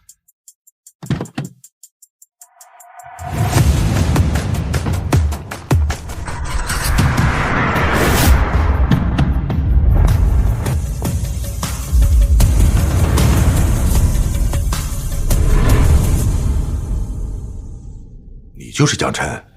是。听说你坐过牢，因为什么？醉驾，致人死亡。什么？岂有此理！杨怀远这个混账，竟然拿一个杀人犯来搪塞我苏家，把我女儿当成什么人了？我这就找他算账，这婚不结了。建芳，你冷静点。是啊，爸，妹妹现在这样，除了涂家长的，还有谁肯真心娶她？您到现在还摆什么家主架子？可是这……江澄，梅儿的事情你应该也知道，之前那场大火让她毁了容。只要你以后对梅儿好，苏家绝不会亏待你。妈，大哥，你们放心，继承夫妻，我自会照顾好她的。云儿，你怎么能……至少这孩子眼神清正，不像是奸恶之徒。或许这就是梅儿的缘分。良辰吉时已到，请新娘新郎入洞房。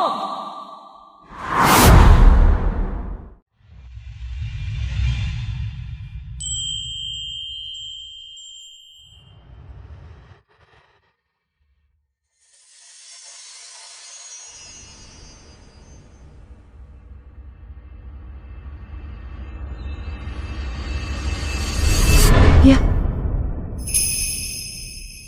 我的脸很可怕，我怕吓着你。你是我的妻子，我怎么会嫌弃你呢？况且我还背着杀人犯的污名，要争论起来，是我配不上你才对。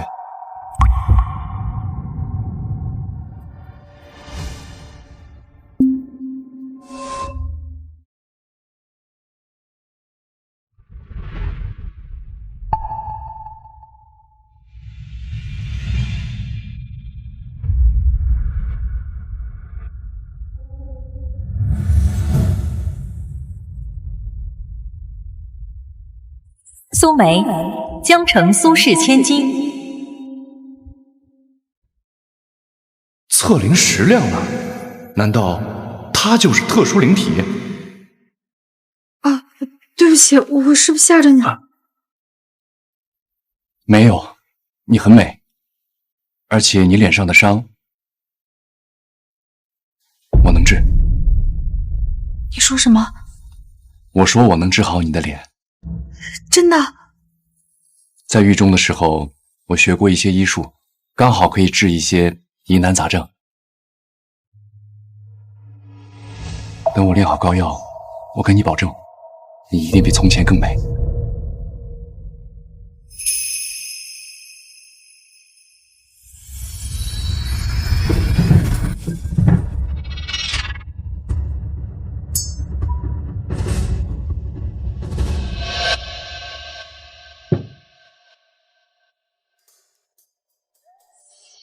这是血瘀膏，我为你敷上，明天早上便能见效。一夜就能见效？好，我相信你。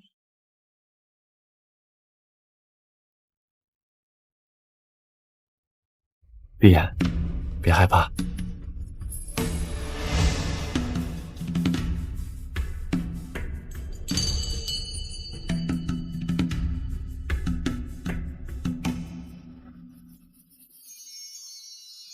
雪玉膏5个小时便能见效，明天一早，他脸上的疤痕就能全部去除了。不好，血龙毒又发作了。看来得等他痊愈，再商量双修的事。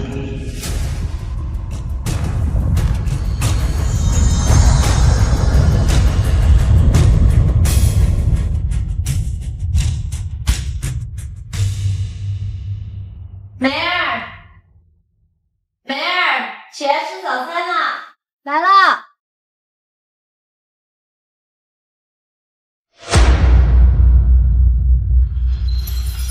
梅儿，你的脸，我的脸怎么了？镜子，快看镜子！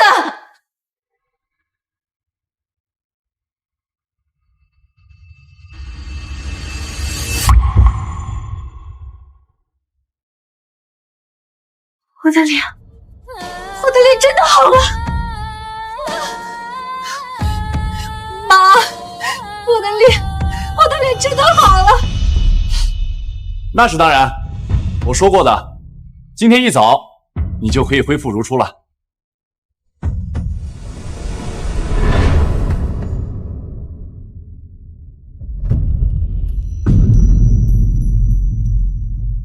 江晨，谢谢你。你不用客气，你是我妻子嘛，这些都是我应该做的。江晨，放开我女儿！爸，哥，你们快看我的脸！妹妹，你的脸怎么好？太好了，老天开眼了，真的是老天开眼了！爸，是江晨治好了我。昨晚他用了一种药膏，只敷了1夜，我的脸就好了。江晨，李父，真是太谢谢你了。我们苏家这些年找了不少名医，可都无功而返。这没想到你一来就……江晨，跟我来。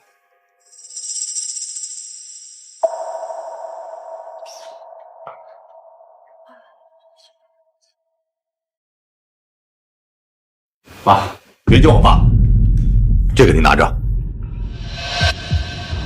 既然你治好了梅儿，你这份恩情我苏家记下了。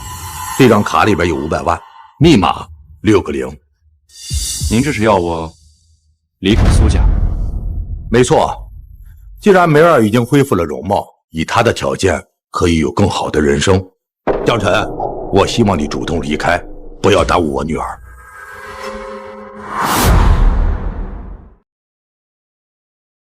爸，你说什么呢？是江晨治好了我，难道你要过河拆桥吗？傻剑锋，你怎么能……够了，在这个家里，我才是一家之主。我苏梅死生只有江晨这一个丈夫。如果你硬要我们离婚，我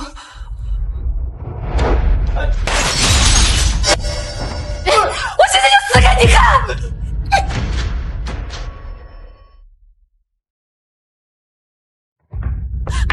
傻孩子，你真是要你妈的命啊！爸，这件事情确实是你不对。于情，江晨治好了梅儿；于理，他俩现在是夫妻，就算要离婚，也要梅儿同意才对啊！你这个臭小子，竟然敢教训起老子来了！错就是错，对就是对。老子犯错，儿子更要说出来才对啊！我这个大舅哥倒是真对得起这个名字，果然是一身正气。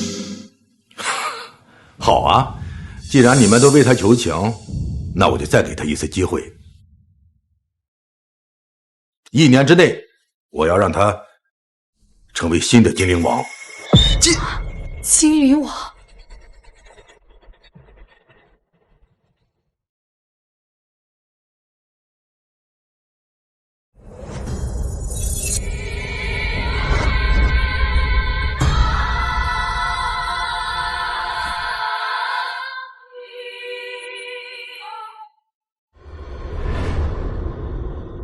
乾隆出渊，举世皆惊，天下大事将因臣而变。大姐，5年前你我因此天命之人聚于此，而如今臣儿神功已成，我等是否也该出狱了？正是， 30年前，大显灵独斩精灵王，如今王位空悬，正好可以作为婵儿第1块踏脚石。好，那便出狱。婵儿登临金陵王座，我等岂能缺席？这帮太过分了！精灵王，这是30年前金陵城的一个传说。曾有个人凭借一己之力站在了这城市之巅，翻手为云，覆手为雨，他都将金陵镇3镇。他被各方势力共尊为金陵王。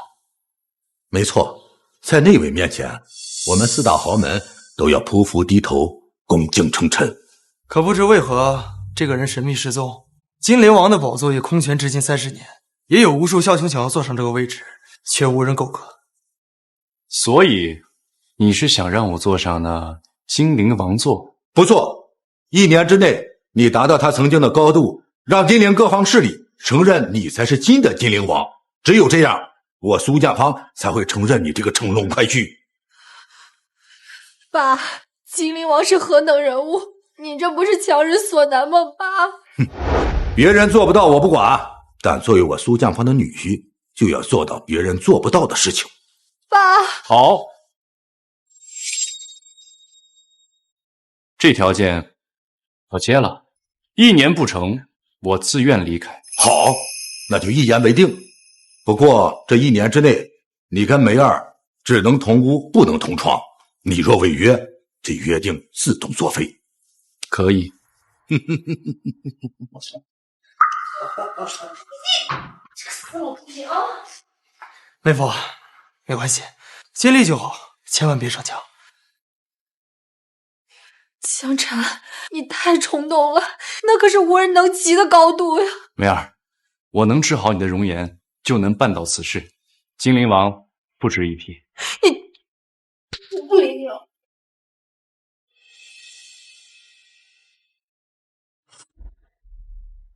苏梅啊，苏梅，你对你男人的力量一无所知。这金陵不过是我的起点罢了。你再说一遍，苏梅的脸被治好了。什么？你说苏梅好了？那你赶紧让江辰那个粪回来呀！那苏梅好了的话，那她不就是金陵第1美人了吗？不是让我去啊！我也能入赘苏家呀！我。怀远，你倒是说句话呀！哎呦，爸！走，马上去苏家。这门亲事，绝不能便宜了江辰那个养子。走。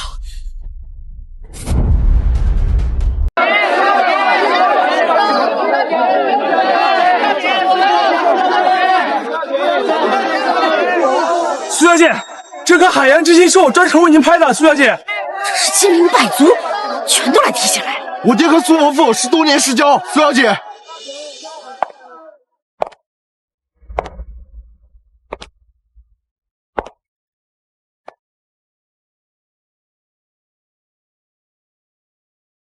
你们都回去吧，我已经有丈夫。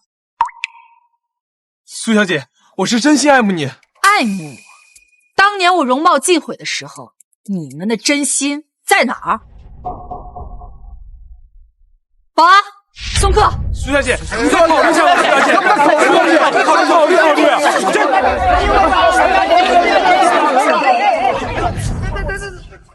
去看！哎呀，老婆，我们来请你回家来了。是啊，叔伯，我们今天来啊，就是想把江辰这个养子给换回来，让雷儿给你做老公。就是啊，单就是江辰卧上了婚车，他一个坐过牢的外人，怎么配得上你这个千金呢？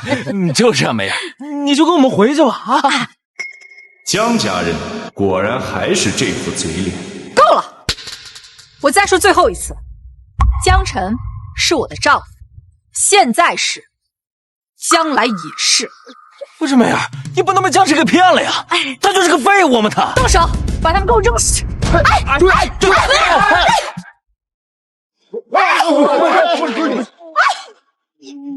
快看，这是金陵4大地下势力之一黑虎堂雷老虎的车，还有金陵4大豪门之首张家大少张文龙，难道他们也是来提亲的？这2位都是替红爷做事的狠角色。听说红爷马上就要登临金陵王座，到时候整个金陵都是他的天下，千万别引火上身。我的手！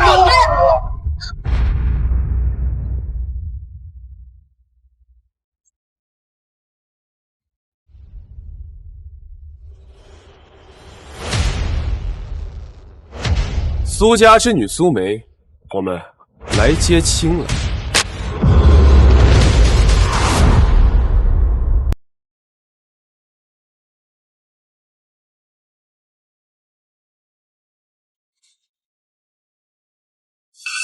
梅儿，江城，没事吧？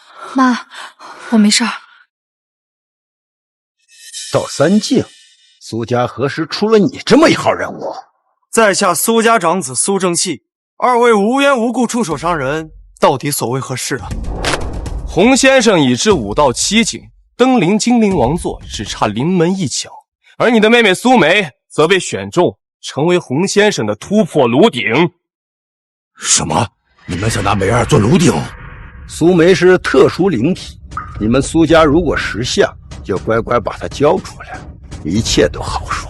如果不识相，苏家主若是得罪了洪先生，只怕这金陵以后也没有什么苏家了。你可得好好考虑考虑。江辰，别怕，有我在。给你们1分钟时间考虑，不交出人，否则你敢！有我在，谁也带不走我妹妹。5到3境，哼，放在以前的确不错，只可惜雷馆主乃是5境小宗师，今天你们拦不住他。张少，雷爷，这事儿恐怕其中有误会啊！陈峰，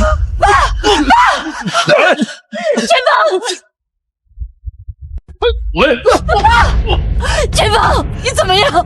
你别吓我啊！雷震虎，你找死！大哥，你不是他们的对手。又来了一个不怕死的，你叫什么名字？一个小小的5境小宗师，还不配知道我的名字。江辰，既然我得不到你，那你也别想得到。虎爷，那个张少，我知道他名字，他叫江辰，是为我江家扫地出门那个弃子吧？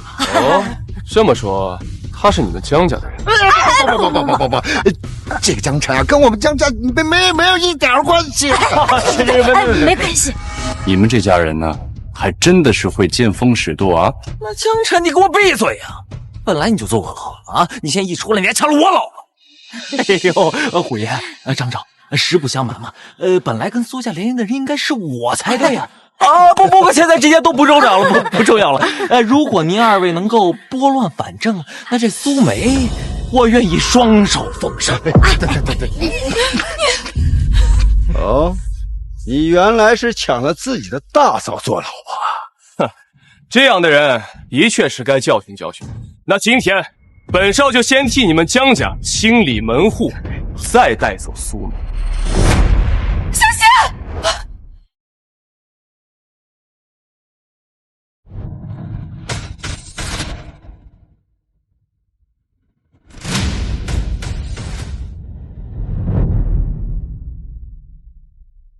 梅儿，你怎么那么傻？在我们苏家，谁也不能动我妹夫。江辰，你有没有事儿？原来这就是被人关心、被人护在身后的感觉吗？我没事儿。怎么，你们苏家是打算与洪爷为敌？好了，别玩了，洪爷还等着楼顶呢。好，那就先灭了苏家，然后再带走苏梅。